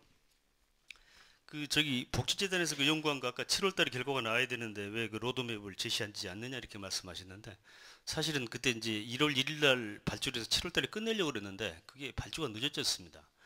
그 뭐 투자 심사하고 이제 연계된 게 있어갖고 4월에 발주해서 지금 이제 12월 중에 지금 아직 저 준공조사가 안 들어왔는데요. 12월달에 완공하는 걸로 그게 좀 지연이 됐습니다. 그렇기 때문에 그 로드맵을 제시하지 못한 거고요.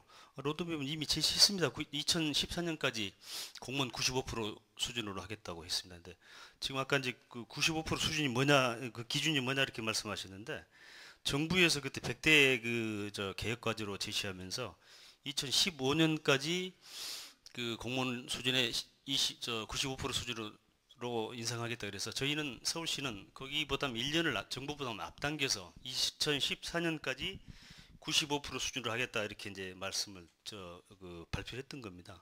그래서 그거는 그 뭐 이제 시장님 계십니다만 시장님이 이제 공약할 문제가 아니고 우리 서울시가 그 저기 공약했던 거기 때문에 그건 뭐 지켜지리라 이렇게 믿고 아마 여러분 입장에서는 2014년까지 언제 기다리냐 그때까지 공무원 100%를 해달라 이렇게 말씀하시는데요. 여러분이 인용하기 좋아하시는 그 사회복지사 등의 처우 및 지위 향상을 위한 법률에 의하면은 사회복지 공무원 수준에 도달하도록 노력해야 한다 그래서 저희 노력하겠습니다. 열심히 노력하겠습니다.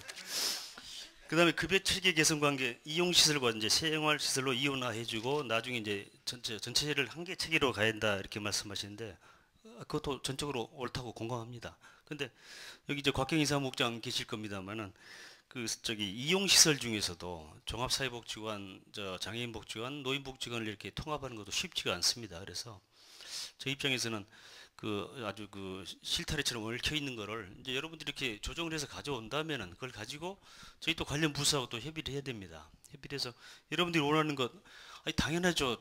봉급 체계가 하나로 되어 있으면 얼마나 편합니까? 다 편하죠. 아니 공무원도 편합니다.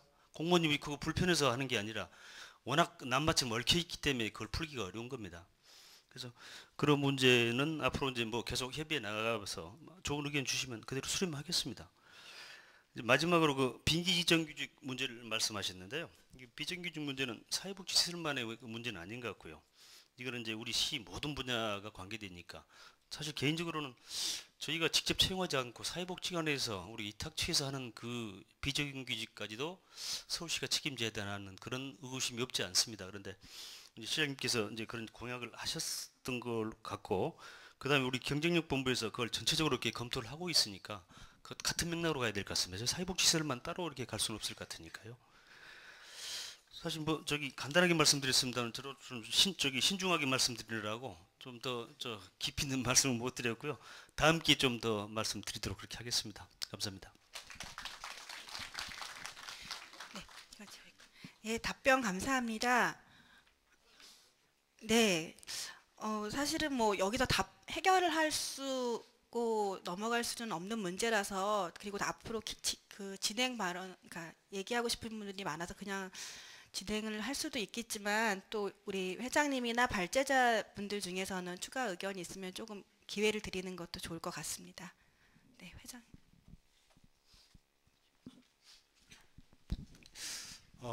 김은기 팀장님께서 이제 하나하나 이제 잘 짚어주셔서 얘기를 해주셨는데요. 몇 가지 얘기할 게 좀 있습니다. 사회복지관 이제 운영 보조금 현실화 얘기 때 인력 얘기를 먼저 하셨잖아요. 그 인력이 정해져야지만 사실 그 기준을 만들 수 있다고 했는데 사실 따져보면 2003년도에 시정연에서 시정개발연구원에서 사회복지직 인력에 대한 연구조사를 했습니다. 그리고 2010년도에 서울복지재단에서 서울시 사회복지관 인력에 대해서도 조사를 했습니다. 조사하고 그 자료 공개 안 했습니다. 왜 안 했습니까? 예산이 많이 드니까 엎은 거죠. 그거를 왜 사회복지관의 책임을 미루냐 이거죠. 이거는 서울시가 어쨌든 장기적으로 플랜으로 해서 정책을 만들어 놓고 어쨌든 그것을 용역 주고 발주해서 다 해보니까 예산 만들어 놓고 덮어 이렇게 돼버린 건데 이거를 사회복지 쪽에 문제로 돌리면 좀 섭섭하죠. 그렇죠? 예, 그래서 저는 이런 생각을 합니다. 물론 지금 팀장님의 의견이 맞습니다. 내년 상반기에는 정말 저희들하고 얘기를 해서 사회복지 쪽에 인력에 대한 조정에 대한 협의는 계속해서 해 나가야 되겠지만, 그렇지만 운영비가 동결된 상태에서 그냥 넘어가면, 사실 4년간 동결됐어요. 내년 동결되면 약 30% 정도가 물가가 상승됐습니다. 그러면 그 상태에서 가만히 있으라고 하면 아마도 박원순 시장님을 지지했던 분들이 막 돌아설 수도 있다는 판단도 들어요. 그렇게 되면 안 되잖아요. 그래서 저는 생각 같아서는 지금 또 그 서울 풀뿌리 시민사회 네트워크에서 오늘 기자회견을 하고 거기에서도 사회복지관 운영비 현실화를 하라라고 하면서 80억을 의회에다가 토스를 해줬습니다. 그러니까 시민단체에서도 사회복지가 운영비가 절대적으로 모자란다는 것을 알고 있습니다. 이런 정도라고 한다면 제가 생각 같아서는 내년 정도에는 일정 정도 물가 상승분에 의해서 보조금을 상승시켜주고, 그리고 내후년도를 위해서 내년에 상반기 때부터 정말 토론하고 합의보고 소통해서 결국은 2013년도부터는 정확하게 근거를 갖고 시작했으면 좋겠다. 이런 게 사실 이제 저희들에 대한 의견이고요. 또 하나는 서울시 시책이라고 하는 것들, 아까 그 비정규직 얘기할 때 다른 비정규직을 얘기하는 게 아니라요. 희망 플러스 통장 사례 관리라든지 이런 부분들이 사실 200명 기준으로 해서 180만 원 아니면 더 이제 올라가면 더 올라가는데, 180만 원 내려주는 그 예산 갖고 우리가 풀어가는데 사실 어렵다라고 하는 거죠. 같이 일하고 있는데 누구는 비정규직이고 누구는 일하는 것. 물론 이제 여러 가지 어려운 문제가 있지만 사실 시장님의 의지만 있으면 충분히 바꿔낼 수 있다 생각을 합니다. 제 또 얘기는 이렇고요. 또 혹시 발제자들께서 얘기하실 거 있으면.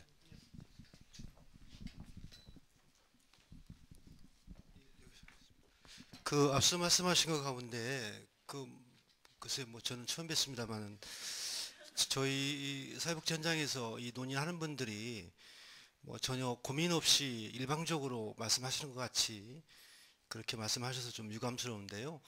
그렇게 고민 없이 말하지는 않습니다. 그 보조금 지원 방식 바꾸라고 하는 이야기 당연히 최저 배치 기준 만들죠. 그리고 이미 연구했고, 그리고 복지부 연구 용역을 받아서 이미 연구해서 다 발표를 했고, 그거 이제 정부가 지금 적용하지 않는 것이죠.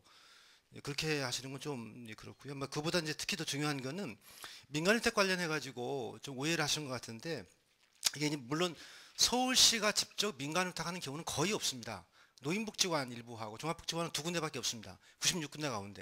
그러니까 절대수가 다 지금 기초단체에 위임대가 있는 상황인 것이죠. 그런데 서울시 같은 경우도 3년을 5년으로 못 바꾸겠다 이런 말씀하시면서 말씀하신 내용인 그 이제 다른 조례에 적용을 받는다 말씀하시던데요. 그거는 지금 그 정확하게 조례 이름을 기억 못하겠습니다만은 제가 알기로는 행정사무 위탁에 관한 조례 그걸로 알고 있는데, 거기에 관련된 거는 영리업체가 그 안에 포함되어 있습니다. 당연히 영리업체는 제가 볼 때 3년 아니라 6개월마다 바꿀 수 있는 거죠. 왜냐하면 당연히 그 경쟁으로 가야 되기 때문에. 그런데 비영리업체까지도 영리업체와 섞어서 그것을 그 기준에 적용해서 3년을 적용해야 한다라고 하는 논리는 그거는 좀 무리가 있는 것이 아닌가 싶고요. 그런 차원에서 사회복지시설 민간위탁 관련된 조례를 별도로 빼서 조례를 지금 만들겠다라고 하는 그런 작업을 하고 있는 것이고, 거기에 협조를 하는 것이고요. 더 중요한 그 논점 중에 하나는 뭐냐면, 복지부뿐만 아니죠. 그 이 사회복지사법 시행규칙에 지금 예시에 보면 5년이라고 되어 있잖아요, 지금. 그리고 전국적으로 5년이 다 적용하지는 않습니다만은 대부분 다 적용하고 있는데, 유독 서울시 조례로 3년을 명시한 거는 이 자체가 서울시가 그 중앙정부가 정해놓고 있는 그 룰이나 전국적 기준보다는 더 좀 타이트한 것을 적용하고 있다라고 하는 문제이기를 하는 것입니다. 뭐 그런 측면에서 좀 감안을 해주셨으면 좋겠다 말씀드릴 수 있습니다. 예. 네, 지금은 저희가 1분 드리겠습니다. 예, 뭐 가벼운 부분들인데요. 아까 그 95% 로드맵을 제시했다라는 부분들을 좀 오해하신 것 같습니다. 그 복지건강본부에서 낸 보도자료에 따르면요, 그 중장기 계획에 따른 상승률 로드맵 제시를 하겠다라고 했던 부분이고, 이게 2014년까지 95%입니다. 그러면 지금 현재 2012년도, 13년도, 14년도 이렇게 돼 있거든요. 그렇게 된다라면 제가 알기로는 2012년부터 적용을 했을 때 3년간의 계획이 각각의 내년도에 2012년은 몇 %까지 올리고 2014년 3년도에 몇 %, 2014년도에 95% 완성이다라는 부분들인데 지금 현재 아까 말씀하셨지만 인건비 상승 부분 5.7% 말씀하고 계십니다. 이 부분들이 그렇게 된다면 공무원 처음에 1월 달에 제시한 공무원 수준을 91.4%론가 복지건강본부에서 제시를 했거든요. 그에 맞춰서 지금 5.7%가 나왔는지 아니면은 그냥 내년도 예산 확보가 이렇게 됐기 때문에 5.7% 인상을 하겠다라고 하는지 이러한 부분들이 없는 거거든요. 이게 7월에 완성을 했어야만이 2012년부터 2014년까지 사회복지 시설 종사자들은 95%까지 하겠다는 거. 저희가 약속을 한 것도 아니고 시장님이 약속했고 서울시 복지건강본부에서 7월까지 해서 로드맵을 해주겠다라는 거는 내년부터는 이러한 계획에 따라서 종사자 처우 개선을 하겠다라는 약속이라고 보여지거든요. 이러한 부분들을 포함해서 상승률 로드맵이지 목표에 대한 부분들이 제시가 안 됐다는 건 아닙니다. 네, 서울시도 여기에 계신 여러분도 하고 싶은 얘기가 너무나 많으시겠지만 다음 진행을 위해서 좀 다음 기회로 넘기도록 하겠습니다. 그리고 지금 말씀해주신 운영비 현실화나 종사자 처우 개선 문제는 너무나 모두들 관심 가지고 계시는 문제이기 때문에 조금 발제자들의 기회를 드렸고요. 이후 순서로 넘어가도록 하겠습니다. 다음 순서는 저희 서울시에 있는 사회복지 9개 직능 단체가 준비를 하고 있습니다. 각 단체별로 정책 제안을 좀 준비를 해주셨고 한 단체별 3분씩을 생각하고 있습니다. 그래서 좀 시간을 꼭 지켜주셨으면 감사하겠습니다. 그리고 발표는 있는 자리에서 해주시면 되겠습니다. 그리고 맨 뒤쪽에 있는 순서대로 하도록 하겠습니다. 첫 번째로 서울시 아동복지연합회 최성수 원장님께서 해주시면 되겠습니다. 네, 마이크를 원장님께 드리겠습니다. 예, 안녕하세요. 저 아동복지시설 오리마을 원장 최성수입니다. 저희 서울시 아동복지시설협회에서는 두 가지 안건만 제안으로 말씀을 드리고자 합니다. 먼저 저희 아동복지시설 대체 인력에 대한 지원에 대한 건을 말씀드리고자 합니다. 저희들이 협회에서 만들어 놓은 제안 배경을 보면은 서울시 지금 38개 아동복지시설의 생활지도원 종사자는 지금 532명이 근무를 하고 있습니다. 이 532명은 대부분 여성분들이 지금 근무를 하고 계시고 있으며 시설의 특수성으로 인해 종사자가 아동복지 서비스 제공과 질 향상의 핵심적인 역할을 지금 하고 계시는 분들이십니다. 저희 또한 시설의 특성상 24시간 근무가 이루어져야 하므로 아동복지시설의 경우에는 현재 2교대를 지금 실시하고 있지만은 시설 아동들에게 서비스를 제공하고 있으나 주 40시간 근로기준법에 의한 근무 시간보다 많은 시간을 근무하고 있어 업무 과중과 피로로 이중률이 높고 아동복지 서비스의 질적 향상이 이루어지기 좀 힘든 부분이 있음을 말씀을 드리겠습니다. 또한 병가나 교육 혹은 결혼, 연가 등으로 공백 시 다른 종사자의 업무 과중을 초래하며 법정 근로시간인 주 40시간에 대한 보장이 없는 아동복지시설 종사자들의 또한 이직률이 높음을 또한 여기서 이 자리에서 말씀을 드리고자 합니다. 아동복지시설의 물리적 환경이나 그 다음에 이제 서비스의 질을 확보하고 지속시키기 위한 체계를 확립하고자 각 시설 종사자의 대체 인력이 필요함을 또한 말씀드리면서 아동복지를 위한 사회적 책임이 증대되는 만큼 시설에 대한 정부 지원이 또한 확대되어야 된다고 사료됩니다. 또한 법정 근무시간 보장을 통한 복리처우 개선 및 출산, 육아휴직, 법정휴가, 교육, 병가, 연가 등으로 업무 공백을 방지하여 저희 아동들에게 질적인 복지 서비스의 지속성 유지를 또한 하기 위해서는 대체 인력이 꼭 필요하다고 또한 말씀을 드리고자 합니다. 저희들이 정책 제안 사항으로 보면은 다각적이고 개별적인 욕구를 지니고 있는 시설 아동들의 개인별 특성에 따른 맞춤형 진로 지도 및 전문 프로그램의 제공을 위하여 아동복지시설에서 근무하고 있는 생활지도원의 근무 여건 및 복리처우 개선을 위한 대체 인력이 필요하며 이 대체 인력이 확보됨으로 인해서 저희 소외된 아동들에게 저희들이 질적인 서비스는 물론 이 아동들이 사회에서 능동적인 아동으로 또한 우리나라에서 꼭 필요한 아동으로 성장될 수 있도록 저희들 역시 또한 최선을 다하겠습니다. 그리고 시장님 이제 두 번째 제안으로는 저희 그 시설 아동들이 지금 30개 시설에서 지금 한 2,860명 정도의 아동들이 지금 생활하고 있는데 매년 한 30명 내지 한 40명 정도의 아동들을 해외 봉사활동 체험을 통해서 수혜를 받던 나라에서 우리가 이제는 수혜를 주는 나라로 성장한 대한민국의 유상을 높이며 또한 저희 아동들 역시 해외 봉사 체험을 통해서 긍지와 자부심을 가질 수 있는 아동들로 또한 성장할 수 있으리라 저희들이 생각을 하고 있습니다. 그리고 끝으로 시장님, 아동을 위한 투자는 미래를 위한 생산적인 투자로 생각을 해주셨으면 합니다. 예, 감사합니다. 네, 원장님 감사합니다. 여러분이 가지고 계신 이 책자의 마지막 표지 앞면에 간단한 요약 정리가 되어 있습니다. 참고하시기 바랍니다.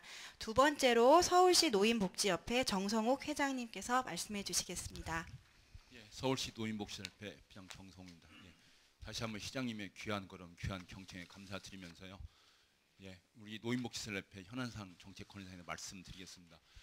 이번에 시장님께서 박원순 시장님께 시장으로 당선되신 것은 우리 사회가 이제 보편적 복지가 시대의 화두가 되고 있는데 아마 많은 분들이 우리 헌장에도요 국민의 복리 향상, 복리 증진, 국민의 의무처럼 권리처럼 되어 있는데 우리 사회가 아직 뒤늦게 그런 복지가 확대가 안 되다 보니까 사람들이 보편적 복지 잘 모르겠지만 일반인들이 아마 복지에 대한 그런 막연한 욕구가 오늘 시장님을 복지가 당선되게 하는 요인이 아니었나 생각하시고 시장님께서도 앞으로 그런 복지 정책을 풀어나가기 위해서 이 자리에서 좋은 아이디어를 구하고자 오셨는데 얼마나 도움이 되실지 참 염려가 앞섭니다. 예, 말씀이 앞서 혹시 시장님께서는 자제분 성장하셨겠고요. 부모님께서는 연세가 어떻게 되시나요? 예. 돌아가셨다. 살아계셨으면 좋았을 거랬습니다. 왜냐하면 예, 노인 생활협회는요 우리 사회 아직 노인이 되시면 안 됩니다. 시장님은 아직 청춘이셔야 됩니다. 우리 복지할 일 너무 많기 때문에 또 국민의 시민의 권리를 위해서 안정된 삶을 위해서요. 저희 노인 생활협회는요 우리 서울시에도 100만의 노인이 있지만은 우리 그 치매나 중풍 노인성 질환으로 가족의 보호를 요하는 사람들을 우리가 그 사회적 보호 기능을 다하기 위해서 운영되고 있는 시설입니다. 그래서 우리는 노인 생활시설은요 정부의 노인 장교 요양보호자 궤를 같이 합니다. 그래서 예전에 공적 부조에서 그 기초생활 수급자를 모시는 게 아니고 일반인을 대상으로 지금도 사업을 펼치고 있습니다. 그래서 어쩌면 보편적 복지에 이미 시작이 됐습니다. 그런데 문제가 있습니다. 이 제도에 정부에서 그 다급하게 그런 장교 요양보험을 시행하다 보니까는요 그 제도의 불안정성으로 인해 가지고 가장 큰 문제가 이제 복지가 일반 시민에 다가왔었는데 그 복지에 대한 그 서비스의 수준이 그 시민들의 욕구에 부합한다는 겁니다. 부합하지 못한다는 겁니다. 왜냐하면 그 종사자들의 낮은 인건비로 인해 가지고요 시설에서 질 좋은 사회에서 요구하는 서비스가 생산되지 못하고 있습니다. 그래서 혹시 시민들로부터 외면을 받을 수가 있습니다. 그래서 그런 점이 참 우려가 됩니다. 그래서 그 지금 시설에서 특히 일하고 있는 요양보호사들이요 전국에 24만 있는데 그분들 68%가 100만 원 이하의 급여를 받고 있습니다. 매우 낮은 단계죠. 그런 서비스 체계에서 시민들이 원하는 서비스가 생성될 수가 없습니다. 이제는 복지도 전문적인 지식과 기술을 요하는 시대가 됐습니다. 그래서 그 현장에 있는 사람들의 그런 기술 향상을 위해서요 또 교육을 위해서도 보다는 그 처우 개선을 통해서 양질의 그런 요양보호사가 생성이 될 수 있도록 시장님께서 좀 관심을 가주시면 감사하겠습니다. 예. 네, 회장님 감사합니다. 다음 부분부터는 좀 요점 중심으로 해주시면 감사하겠습니다. 서울시 노인종합사회복지관 협회 백혁 부장님께서 나와 계십니다. 네, 안녕하십니까. 용산 노인복지관 백혁 부장이라고 합니다. 저희는 한 3가지 정도 준비했는데요. 2가지 정도가 좀 겹치는 부분이 있어서 좀 줄여서 말씀드리겠습니다. 먼저 첫 번째는 종사자 정규직 인원 증원 부분인데요. 저희는 정규직이 티어가 있습니다. 1989년도에 23명으로 티어가 정해져 있는데요. 현재까지도 23명으로 계속 20년 넘게 정규직이 변화가 없습니다. 그 어르신이 한 일일 실인원이 한 1000명 이상 되는데도 아직까지 정규직 변화가 없어가지고요. 그런 부분이 조금 힘든 부분이고요. 그리고 두 번째로는 저희가 관리사업 종류 및 사업 증가에 따라서 중간관리자인 복직과장이 지금 한 명이 다 총괄해서 맡고 있습니다. 그래서 이 복직과장 부분을 한 명 더 증원하는 그런 부분들을 조금 건의드리고자 합니다. 예. 그 복직과장 한 명이 한 8개 사업을 맡아서 관리하고요. 또 사회복지사대 사업에 대한 질적인 슈퍼비전과 또 효율적인 관리를 하는데 어려움이 있어서 그렇게 건의를 드리고 있습니다. 또 마지막으로는요, 그 노인 돌봄 서비스 사업, 노인 일자리 사업 등 연속 사업 인력의 정규직 전환입니다. 이거는 국고보조 사업인데요. 국고보조 사업의 경우 정규직이 아니라는 계약직, 연속성상으로 있는데도 근로기준법상 문제가 발생되어도요, 이게 서울시 사업이 아니기 때문에 좀 소극적인 대응을 하고 있어서 이런 부분들이 조금 시급하게 정규직 전환으로 이루어져야 되지 않을까. 이상으로 마치겠습니다. 네, 감사합니다. 감사합니다. 서울시 사회복지관협회 김상진 관장님 발표해 주시겠습니다. 예, 방화 10일 종합사회복지관 김상진 관장입니다. 페이퍼에는 저희가 운영 현실, 보조금 현실화 얘기를 제가 제목을 달았는데 앞서 발제하신 분이 워낙 잘 해주셨기 때문에 다른 말씀을 잠깐 간단하게 드릴까 합니다. 제목은 그렇습니다. 저희 위탁 심사 제도를 광역화하자는 데 초점을 맞춰놓고 말씀을 좀 올릴까 합니다. 최근에 개별 지자체에서 복지재단을 많이 발족을 하고 있습니다. 그런데 저희가 전국에 428개의 사회복지관들이 있는데 그중에 공무원이 직접 운영하는 것과 내지는 공단을 통해서 운영하는 것이 24개가 있습니다. 실질적으로 평가를 해보면 다른 민간에 위탁하는 시설보다 평가 서비스가 거의 좋지 않다는 그런 결과가 현실도 나와 있는데 제가 왜 이 복지재단 말씀을 드리냐면 최근에도 그런 일이 발생이 됐습니다. 저희가 그 민간 위탁을 할 때 굳이 지자체 이 복지재단의 그 조례를 보면 개별 재단에서 사회복지시설을 운영할 수 있다는 그 조례안이 들어가 있거든요. 그럼 예를 들어서 A라는 시설이 있을 때 재단이 출연한 그 지자체에서 출연한 재단과 또 저희가 있는 민간 법인이 들어간다고 했을 때 심사위원들이 어떻게 평가를 할 수 있는지 이건 결과는 뻔하다고 보는 거거든요. 단체장의 의지를 볼 수 있기 때문에 그래서 이것을 지자체 단위에서 그런 정치적인 의도로 가지 말고 광역으로 왔으면 좋겠다라는 그런 말씀을 드리는 거고요. 한 가지 사례만 말씀드리고 마칠까 합니다. 저는 지금 강서구에서 일을 하고 있습니다. 종합사회복지관이 10개입니다. 최근에 3년인가요? 안에 50%가 바뀌었습니다. 위탁체가. 상당수의 저희 동료들은 지금 실업자로 있는 사람도 있고요. 다시 직장 구하려고 애를 쓰는 사람도 있습니다. 그 중에는 정말 현장에서 대학 졸업하고 묵묵히 현장에서 일했던 저희 선배들도 계시고요. 나이 50 넘어서 새로 직장 구하는 거 쉽지 않거든요. 제가 위탁 심사할 때 그런 말씀을 드렸습니다. 저희는 3년짜리 계약직 직원이다라는 말씀 드렸습니다. 보조금, 처우 개선 더 중요한 것은 저희 일터의 안정성이거든요. 이 부분 좀 다른 각도로 좀 고민해 보시고 좋은 그런 결과 있기를 희망합니다. 이상입니다. 네, 감사합니다. 다음은 서울시 여성복지연합회 한상순 원장님께서 발표해 주시겠습니다. 네, 안녕하십니까. 여성시설, 미혼모자 생활시설 에란원의 한상순 원장입니다. 제가 건의하는 것은 두 가지인데 한 가지는요. 그 예산이 드는 것도 아니고 이미 서비스가 되고 있는 그 서비스 플로우맵의 변화만 있으면 다시 말해 전달 체계만 바뀌어지면 훨씬 더 그 효능이 높아지는 것입니다. 현재 그 여성시설 생활인의 그 자립과 안정된 미래의 그 생활을 위해서 여성가족부와 서울시가 매칭으로 시설에 지원하고 있는 심리상담 치료비가 있습니다. 이것을 서울시에서는 서울시 한부모지원센터를 통해서 지원하고 계신데 이럴 시설로 직접 지원해 주시기를 건의드립니다. 그 이유는요. 사례관리선상에서 생활인을 직접 돌보고 있는 시설에서 집행돼야 할 사항을 서울시 한부모지원센터를 통해서 함으로 업무도 중복되고 지연되고 그리고 무엇보다도 상담 결과에 대한 그 다른 시설과의 연계 서비스가 이루어지지 않습니다. 그래서 심리 전문 상담 및 치료비를 지원하는 목적이 상실되고 있습니다. 참고로 타 지자체에서는 이를 모두 여성시설에서 직접 수행하도록 하고 있는데 유독 서울시만 왜 그러는지 이 한부모지원센터를 통하고 있으니 이에 대한 개선을 건의드립니다. 또 한 가지는 오늘 여기 와서 들었는데 아동복지시설이 2교대가 이미 되고 있다는데 배반감을 느낍니다. 여성시설은 지금 2교대가 되지 않고 그래서 모자보호시설의 관리나 미혼모자 시설에 간호사를 2교대를 배치해 주시기를 부탁드립니다. 이것이 되지 않기 때문에 이에 대한 부담을 모두가 사회복지사들이 나누어지고 있기 때문에 사회복지사들의 이직률이 상당히 높아서 질적인 서비스는 물 건너갔습니다. 그리고 특히 미혼모자 시설의 경우도 입소자들이 지금 대부분 양육을 선택하고 있고 한 가정에서도 산모가 하나 있고 신생아가 하나 있으면 그 집안의 모든 그 비상사태입니다. 근데 저희는 이미 신생아가 보통 10명에서 15명 대부분 산모들이기 때문에 이 모든 부담을 직원들이 사회복지사들이 지고 있기 때문에 정말로 업무의 그 부담이 과중합니다. 이에 대한 개선을 부탁드립니다. 감사합니다. 네, 감사합니다. 우리 대표들께서 빠른 진행을 위해서 협조해 주셔서 너무 감사한데 한숨 한번 쉬고 다음으로 넘어가도록 하겠습니다. 우리 서울시 장애인복지관협회 최미영 부장님 발표해 주시겠습니다. 네, 반갑습니다. 저는 돈 안 들어가는 이야기입니다. 약간 패러다임만 전환하면 되고요. 지금 정보화 시대라고 하는데요. 정보 자체가 권력이지 않습니까?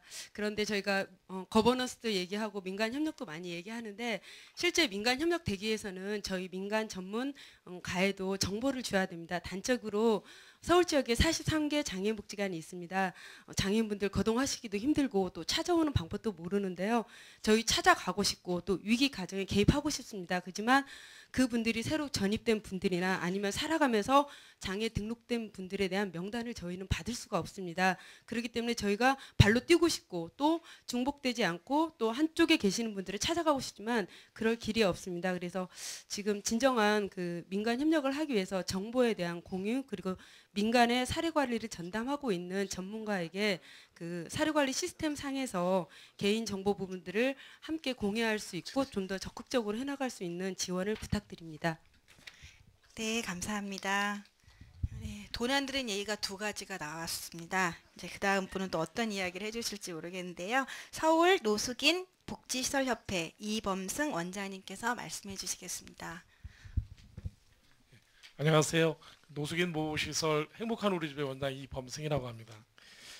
저희 협회에서도 세 가지를 준비했었는데요. 앞에 그 발제자 분께서 하신 부분이 좀 중복된 부분이 있어서 그것을 이제 빼고 말씀드리겠습니다.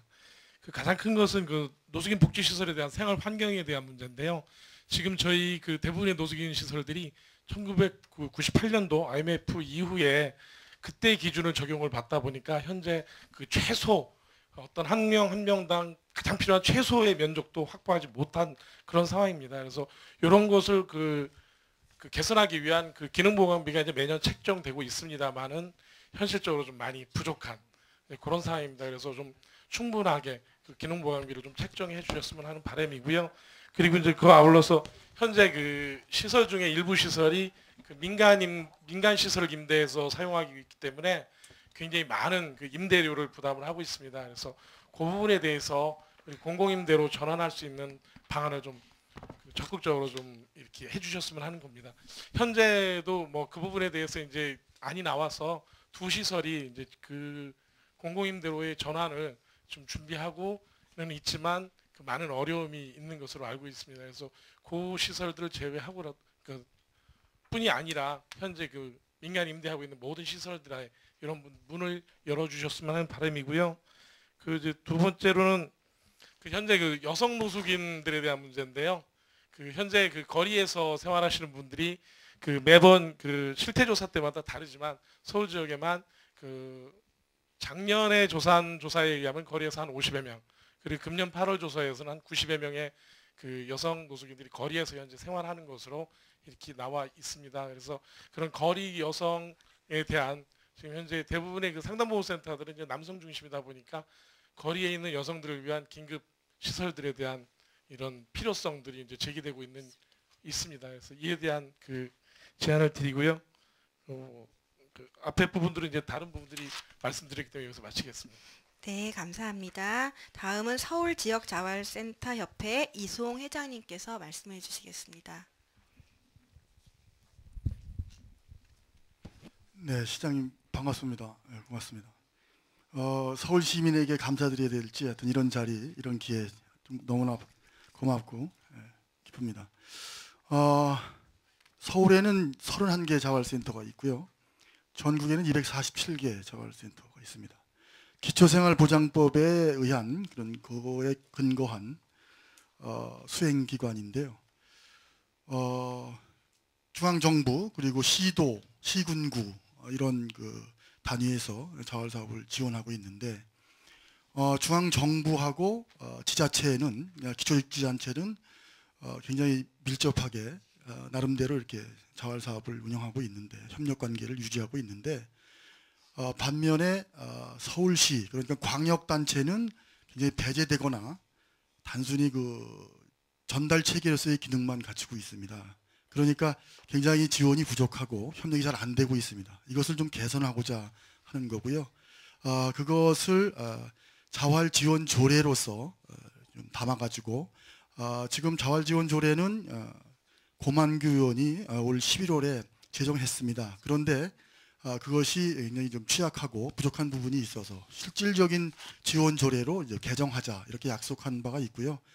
그 작업을 이제 곧 해야 되는데 결국은 뭐 예산이 좀 뒷받침되지 않고 있습니다. 거기에는 뭐 여러 가지 이제 생산품 우선 구매라든지 광역자활센터 지원이라든지 이런 것들이 있지만 그런 것들이 그냥 조례로서만 존재하지 실질적인 지원이 되지 않고 있습니다. 그래서 그것을 빨리 시급하게 개정해야 되고요. 그래서 주민들의 실질적인 안정적인 일자리와 또 그리고 복지 서비스를 할 수 있도록 만드는 것이고요. 또 다른 하나는 서울시 예산 사업, 재정 사업인데요. 그 여러 부분에 있는데 그 재정 사업에 대해서 저소득 취약계층들이 일자리를 가질 수 있도록 하는 것이 또 다른 제안이고요. 그렇게 해서 빈곤 해결을 하고 또 안정적인 일자리를 갖게 하는 그런 연구와 그런 그 정책들이 좀 필요하다 이렇게 제안드립니다. 그리고 참고로 12월 내일 모레죠. 12월 7, 8일 날 수안보에서 자활센터 협회와 서울시하고 이제 공동으로 그 세미나를 갔습니다. 워크숍을 갔는데 그 뭐 보고됐는지 모르겠습니다. 그 자리에서도 광역센터의 역할, 광역시가 해야 될 그 자활사회 활성화 이것이 중요한 그 토론 주제로 삼고 있습니다. 참고하시고요. 네, 고맙습니다. 네, 감사합니다. 이제 직능단체 마지막 순서로 서울사회복지시설협회 최동표 회장님께서 말씀해 주시겠습니다. 서울시 시장 당선을 축하드립니다. 늦게 축하드려서 죄송하고요. 서울사회복지시설협회 회장 최동표입니다. 앞부분에서 다 말씀드렸지만 정신질환 환자 하면 사람들은 다 무섭고 공격성 있고 이렇게 꺼려하는 그 편견을 가지고 있습니다. 그렇기 때문에 그 사람들이 격리해야 되고 수용해야 되고 이런 그 많이 배운 사람이 있도록 또 고위직에 있는 사람이 있도록 그런 생각을 많이 가져서 아까 얘기한 대로 탈원화 작업이 서울시가 시범 사업으로 시작을 했는데요. 저희 집에는 이제 박원순 시장님도 감옥에 가셨다고 하는데 뭐 감옥에 갔다 오신 분들도 많이 있고 민주화 운동에다가 어떤 분은 정신질환에 걸려서 지역사회에서 살아가고 있는데 뭐 35년 동안이나 그 지역사회에서 고통받아서 살고 있습니다. 저는 제가 말씀드리고 싶은 것은 저희 정신질환자도 다 교육하고 사회기술 훈련 받고 똑같이 주민으로 살아갈 수 있는데 너무나 소위 듣고 고통받으면서도 편견에 시달리고 있다는 거. 그래서 마지막으로 제가 꼭 시장님께 말씀드리고 싶은 것은 정신장애인도 취업한 일자리 욕구가 있습니다. 취업하고 싶어도 못합니다. 특히나 이야기한다면 정신장애인 직업재활시설이 서울시 내 몇 개가 손가락에 꽂을 정도입니다. 또 똑같은 정신질환자이면서 장애인인데 장애인 복지법에 의거한 그 시설에 장애인 복지법에 의해서 의거한 시설 그 지원을 못 받아요. 뭐 여러 가지 예를 들지만 그래서 정신질환자도 장애인 포함되어 있기 때문에 장애인 복지법에는 이런 직업재활 시설을 좀 활성화시키면 좋겠다. 그래서 좀 일자리를 많이 만들어주면 얼마나 좋겠는가 이런 생각이 듭니다. 서울시 내에 아직 손가락에 꽂을 정도로 이렇게 있습니다. 제가 그 어제 이 자리를 마련하면서 그 박원순 시장님의 그 원순실을 빌려드립니다 책을 한 3시까지 읽었습니다. 읽으면서 그 많은 아이템 제가 있지만 지금 짧은 시간에 말씀드릴 수는 없고요. 그 중에서 제일 제 마음속에도 다가왔던 시 중에 하나가, 또 시장님도 많이 강조를 했지만 정호성 시인의 우리가 함께 해지는 길, 너무 가슴에 와닿았습니다. 여러분, 자활, 장애인복지법, 사회복지 여러 가지 있지만 우리는, 제가 주장하고 싶은 것은 거기 같이 가는 것, 같이 걸어가야 할 길이라고 생각합니다. 보건과 복지가 유일하게, 여러분들 사회복지과 소속이지만 저희는 의료 모델 쪽이 있어서 보건소 쪽에 또 가까이 있습니다. 그렇기 때문에 항상 소외되고 있습니다. 정책에서도. 그래서 정말 보건과 복지가 같이 가는 서울시 보건 정책이 나왔으면 좋겠습니다. 시장님 감사합니다. 네, 감사합니다. 이렇게 해서 9개 직능 단체의 의견을 들었고요. 사실 이 내용에 대해서 서울시에서도 답변 준비를 좀 했습니다만 저희가 시간이 한정되어 있는 관계로 답변을 듣는 것보다는 자유 토론으로 내주신 부분들이 또 많이 있어요. 그래서 그 부분 중에서 2분 정도의 의견은 이 자리에서 듣고 나머지는 제가 여기서 간단하게 요약을 정리해서 이렇게 말씀드리는 걸로 하겠습니다. 그래서 자유 토론으로 제안서를 보내주신 많은 분들 중에서 2분께 기회를 드리는데요. 서울 시소화근해 네트워크의 박인숙 센터장님께 발표의 기회를 드리겠습니다.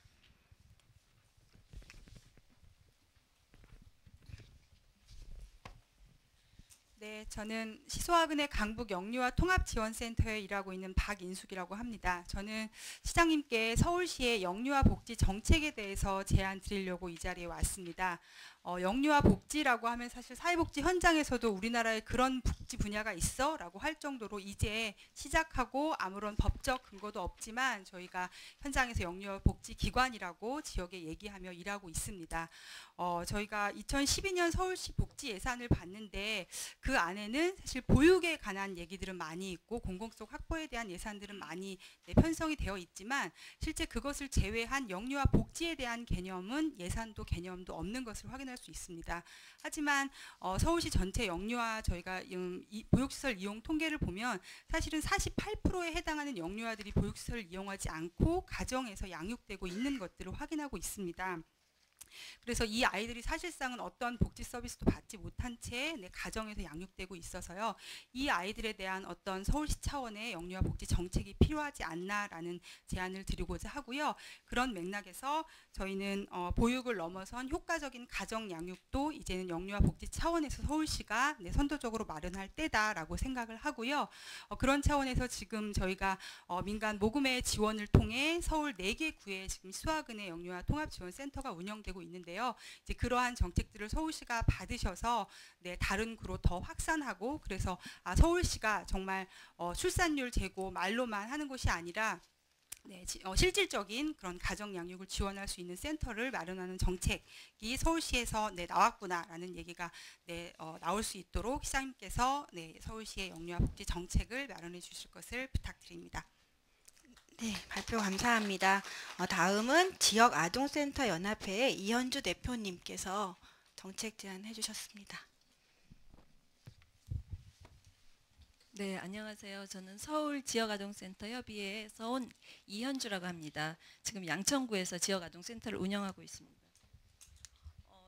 저는 먼저 지역아동센터에는 이제 주로 방과 후에 홀로 있게 되는 아동들이라든지 사회적으로 돌봄이 필요한 아이들, 누군가의 돌봄이 필요한 아이들을 이용하는 시설인데 그런 아이들을 위해서 이제 우리 사회 곳곳에서, 그러니까 학교에 초등 돌봄 교실도 있고 뭐 지역 교육청에서 운영하는 시설도 있고 저희처럼 이제 지역아동센터도 있고 복지관에서도 하기도 하고 이렇게 다양하게 아이들을 돌보고 있는데 이제 그런 게 서로 기관 간에 충분히 소통이 이루어져서 더 촘촘한 아이들이 좀 더 안전하게 동네에서 이용할 수 있는 촘촘한 사회적 안전망을 좀 구축할 수 있었으면 좋겠다 생각을 하거든요.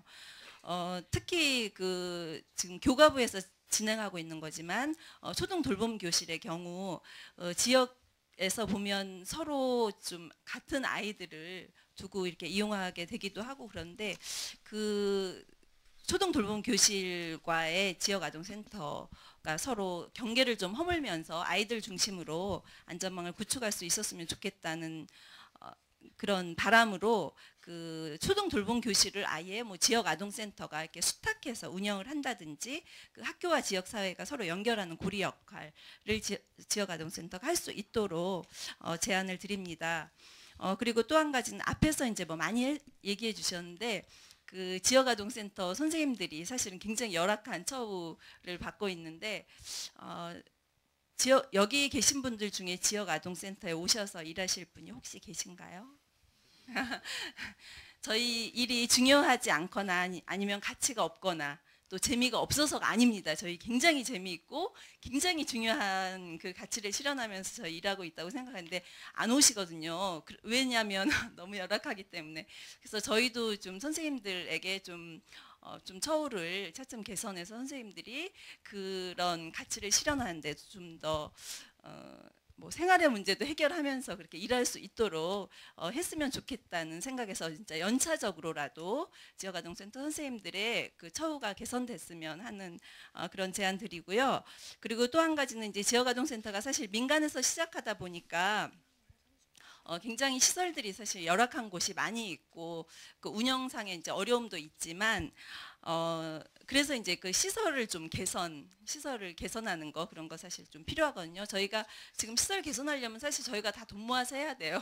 사재를 털거나 그렇게 해야 되는데 최근에 좋은 사례 중에 하나가 이제 은평구청에서 신나는 애프터 사업이라고 해가지고 지역 아동센터를 새로운 시설에다가 다 아예 만들어주는 그런 시설이더라고요. 저도 얼마 전에 그 센터 중에 한 군데를 가보게 됐는데 굉장히 넓고 시설도 좋고 그래서 좀 부러운 마음도 들었는데 지역 아동센터의 좀 현재와 미래를 이렇게 볼 수 있는 그런 게 그 은평구에 가시면 12월 23일이라고 해요. 23일 3시에 신나는 애프터 2호점을 개소한다고 합니다. 그래서 혹시 시장님께서 지역 아동센터에 좀 현재와 미래를 보시고 싶으면 그날 방문을 하시면 어떨까 그 제안 드리고요. 그리고 또 한 가지는 이제 지역마다 주로 초등학생들이 이용하는 지역아동센터가 가장 많은데 사실 그 아이들이 커도 사실 환경은 전혀 달라지지 않거든요. 중학생이 되어도. 그래서 선생님들이 다 고민이 이제 중학생들이 이용할 수 있는 그런 센터를 확보하는 거 그런 게 굉장히 고민인데 예를 들면 뭐 주민자치센터의 공간이라든지 아니면 뭐 학교의 빈교실이라도 좋아요. 그렇게 그 지역에서 그 학생들이 청소년들이 이용할 수 있는 센터 또 예를 들면 청소년뿐만 아니라 이제 뭐 장애인이나 뭐 다문화 가정 아이들 이런 아이들이 충분히 이용할 시설이 사실 없는데 그런 그 특수 목적형의 지역 아동 센터들을 좀 서울시에서 공간을 확보한다든지 하는데 좀 도움을 주셨으면 좋겠다는 제안을 드립니다. 이상입니다. 네, 귀한 의견 고맙습니다. 이외에도 많은 분들이 의견을 주셨는데 약속된 시간이 다 돼가는 관계로 제가 간단하게 요약해서 말씀을 좀 드리겠습니다. 삼육재활관의 이승민 국장님께서 우리 모든 유형의 생활시설의 공통사항인 직원들의 근로기준법을 준수할 수 있도록 2교대 지원 체계에서 그 부분이 잘 되고 있는지 좀 확인하고 지원을 요청하셨고요. 또 청각장애인 복지관의 이정자 국장님께서 청각장애인을 3인 이상 직원으로 채용하고 있는 복지관에 수화통역사를 배치해달라는 의견을 주셨습니다. 그리고 천혜 재가노인지원센터 장경옥 시설장님께서는 서울시 재가노인지원센터의 정체성 인지를 좀 부탁하셨습니다. 그래서 자세한 의견분들은 여기서 다 말씀드리지는 않겠습니다. 다 전달하도록 하겠습니다. 그리고 공공운수노조 사회복지지부의 신현식 사회복지사께서도 오셨습니다. 사회복지 노동자의 처우 개선 관련한 의견을 여러 가지 주셨습니다. 전달하도록 하겠습니다. 그리고 서초구립 한우리 정보문화센터 장애인복지관의 김은선 사회복지사님 오셨고요. 저희가 이미 얘기했던 민간 위탁의 문제와 정책의 안정성 담보 문제 그리고 복지 관련 공무원의 그 가버넌스를 실현하기 위한 교육을 좀 시켜달라는 부탁을 해주셨습니다. 이외에도 많은 의견들이 있지만 저희가 다 여기서 이 자리에서 다 말씀 못 드리지만 다 전달해서 그리고 이게 시작이기 때문에 앞으로 계속 의견을 만들어갈 수 있는 소통의 창구가 있을 것이라 기대를 합니다. 그래서 마지막 순서로 우리 시장님의 총평을 들어볼까 합니다. 긴 시간 동안 빼곡히 메모하시면서 적으셨는데 저희가 또 기대하는 마음으로 시장님 말씀을 듣도록 하겠습니다. 네.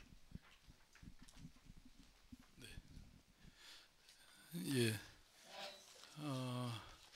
아까 우리 팀장님이 대답을 잘 하시던데 잘 피해도 가시고 네.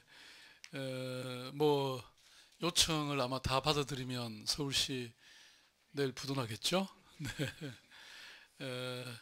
그 기본적으로 뭐 복지가 중요하고 또 제 임기 중에 가능한 한 많은 자원을 복지에 투자하겠다. 이것은 뭐 이미 제가 공약이고 또 지금 내내 계속 말씀 드리고 있기 때문에 제가 더 중언부언하지는 않겠습니다.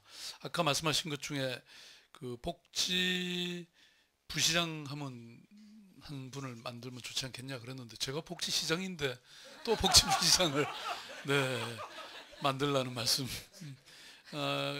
말씀의 취지는 충분히 알겠고 저는 그 뭐 복지를 포함해서 청년 대학생이라든지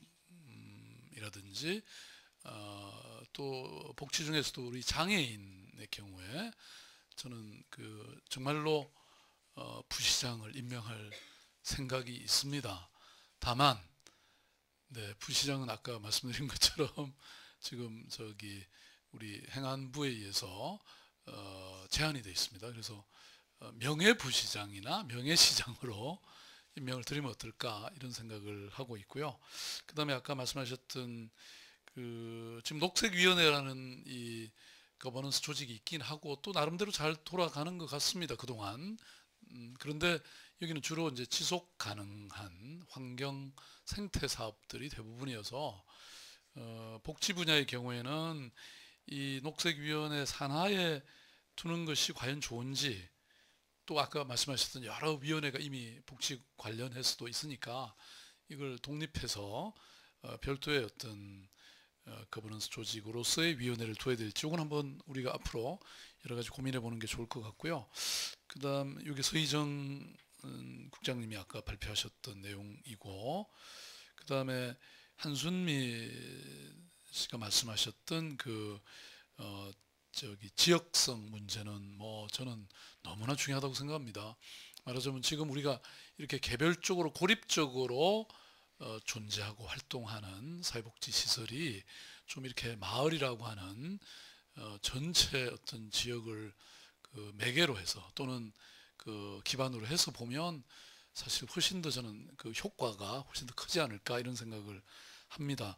그래서 아까 말씀하셨던 이 지역의 어떤 공동사업으로서의 지원이라든지 마을 단위로 하면 좋겠다든지 그래서 어떻게 지원을 할 때는 이런 어떤 마을 전체 지역성이라고 하는 그 전체의 통합적 고려하에 하는 것이 훨씬 효과적이겠다. 지금 왜 뭐 여러분 잘 아시는 것처럼 노인정이나 경로당 따로 있고 또 아이들 이런 시설들 따로 있고 서로 다 따로 놀고 있잖아요.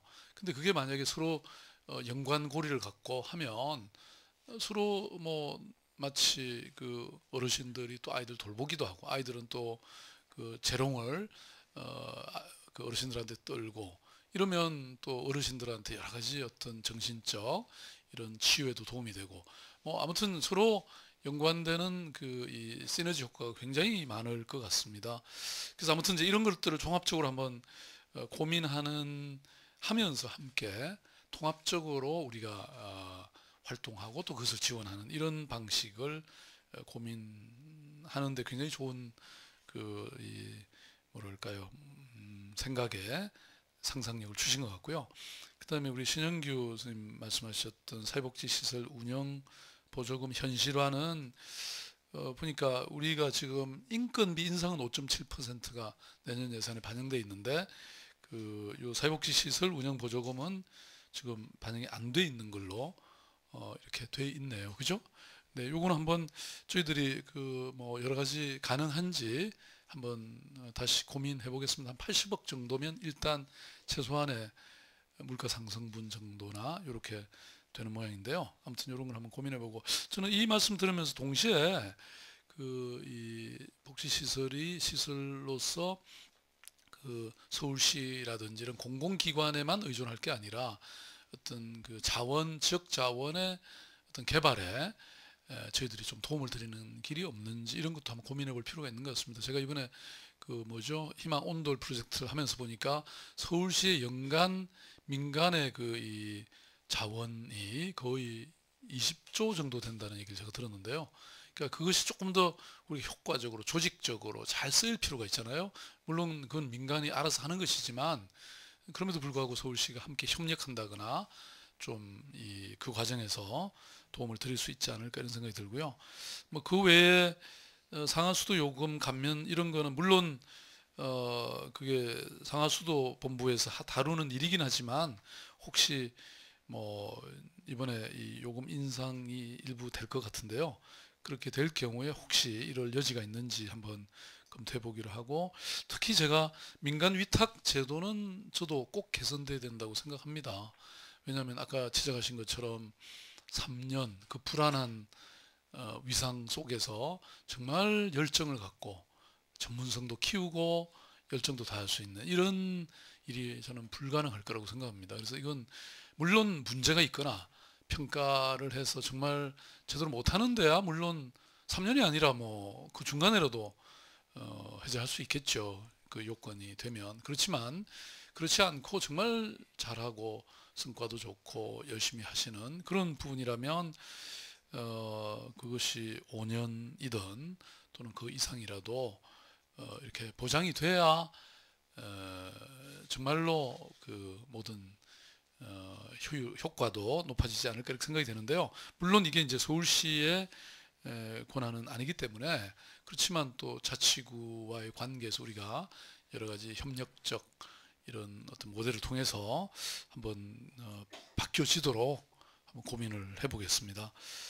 그 다음에 2014년까지의 처우 개선 로드맵 문제라든지 단일 급여 체계라든지 비정규직 처우 개선 뭐 이런 거는 저희들이 중장기 과제로 계속 고민하겠습니다. 특히 비정규직 처우 개선은 저도 이게 지금 사회복지를 우리가 사회복지에 투자를 계속하면서 일자리가 이제 생겨나긴 하지 않습니까? 근데 문제는 이 일자리들이 이렇게 비정규직으로 계속되고 급여가 계속 낮고 이러면 그것도 또 하나의 문제니까 어떻게 하면 이걸 좀 이렇게 질이 높은 좋은 일자리로 만들 것인가에 대해서는 조금 더 본질적인 고민을 저는 해야 된다고 생각하고, 이것은 지금 제가 말씀드리기는 적절치 않은데요. 고민하고 있다는 말씀을 제가 드리겠습니다. 나머지 직능단체 의견들이 쭉 계신데요. 이게 다 좋은 의견들이고 또 가능한 것들이 있다면 저희들이 다 적극적으로 검토해 보겠습니다. 뭐 예컨대 지역자활센터에, 저는 광역자활센터의 기능도 중요하다고 생각하거든요. 제가 강원 지역자활센터의 원홍호 관장님하고 제가 그 이전에 있던 희망제약소는 MOU를 맺어서 서울 지역에서 거기서 생산되는 물건을 어떻게 팔아드리고 홍보해드릴까 이런 고민도 했던 적이 있는데요. 하물며 서울의 지역자활센터에 이 생산하는 물건들을 서울시가 어떻게 구매해드리고 아니면 홍보를 해드릴까, 뭐 이런 고민은 얼마든지 할 수 있는 거 아닙니까? 이건 장애인 시설들도 마찬가지고 다 마찬가지죠. 그래서 단순히 지원뿐만 아니라 그런 좀 더 적극적인 기능도 할 수 있을 것 같고요. 그 다음에 그 시소와 근해의 이 영유아 복지와 관련해서 지금 4개 구에서 이미 자발적으로 서울시 지원이 하나도 없이도 하고 계신 거죠? 계속 하시면 안 되시겠어요? 네. 아, 그런가요? 아니, 제가 이건 농담의 말씀이셨고요. 당연히 도와야죠. 다만 이것이 어떤 규모로, 어떤 형태로 할 수 있을지는 제가 말씀드릴 수 없고, 다만 우리 실무 담당하시는 분들과 상의를 하겠습니다. 사실 보육 부분에는 지금 금년 예산이 획기적으로 증대가 됐잖아요. 물론 그건 계속해갈 것이고, 그래서 저는 결국 아까 말씀하셨던 것처럼 출산율이라는 것이 단순히 그냥 뭐 보조금 애기 놓으면 뭐 얼마 몇백만 원 이런 걸로는 저는 해결이 불가능하다고 생각합니다. 결국은 그 아이 출산하는 아이를 결국은 사회가 책임진다라고 하는 이런 것이 확실히 돼야 저는 출산율 정대가 될 거라고 봅니다. 그런 관점에서 한번 우리 정책의 틈새가 없는지 한번 충분히 살펴볼 것이고요. 그 외에 뭐 쭉 말씀하신 거 제가 일일이 다 말씀드릴 수는 없고, 그 다음에 이제 지역 아동센터의 뭐 열악한 처우, 시설 개선, 또 신나는 아프터센터는 제가 정확히는 못 알아듣는데요. 2호점 시간만 된다면 한번 가보겠습니다.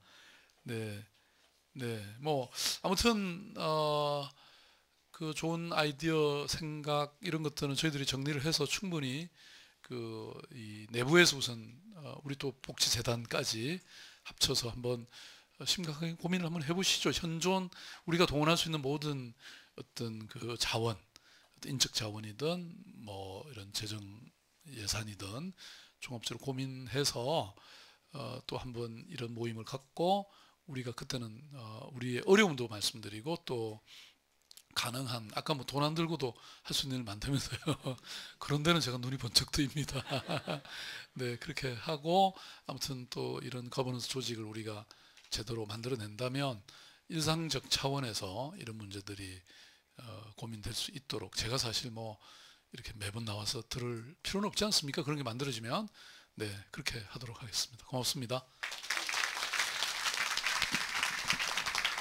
네, 감사합니다. 진정 어린 말씀 감사하고, 또 저희가 복지시장님이 복지서울을 만들 수 있도록 함께 응원하고 힘을 모아야 되지 않을까 싶습니다. 사회복지 현장의 사회복지사와 함께하는 청책 워크숍이 일회성으로 끝나지 않기를 기대하고 2012년 6월에도 다시 한번 모시고 싶다고 합니다. 정 시장님.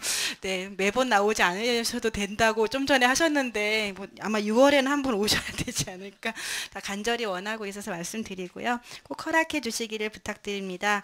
더불어 연말에 여러 업무로 이렇게 바쁘신 가운데 함께해 주신 우리 사회복지사 또 사회복지 관련 여러 업무의 종사자분들께도 감사의 말씀드립니다.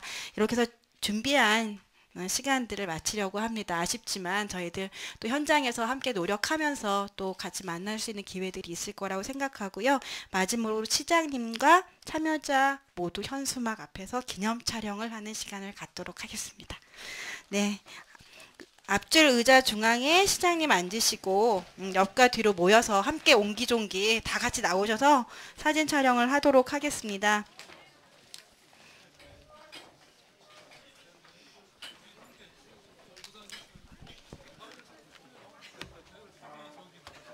이제 찍겠습니다. 세 식구 찍겠습니다. 하나, 둘. 살짝 화이팅 한번 할까요? 예, 시장님 화이팅! 서울시 복지 화이팅! 네, 고맙습니다.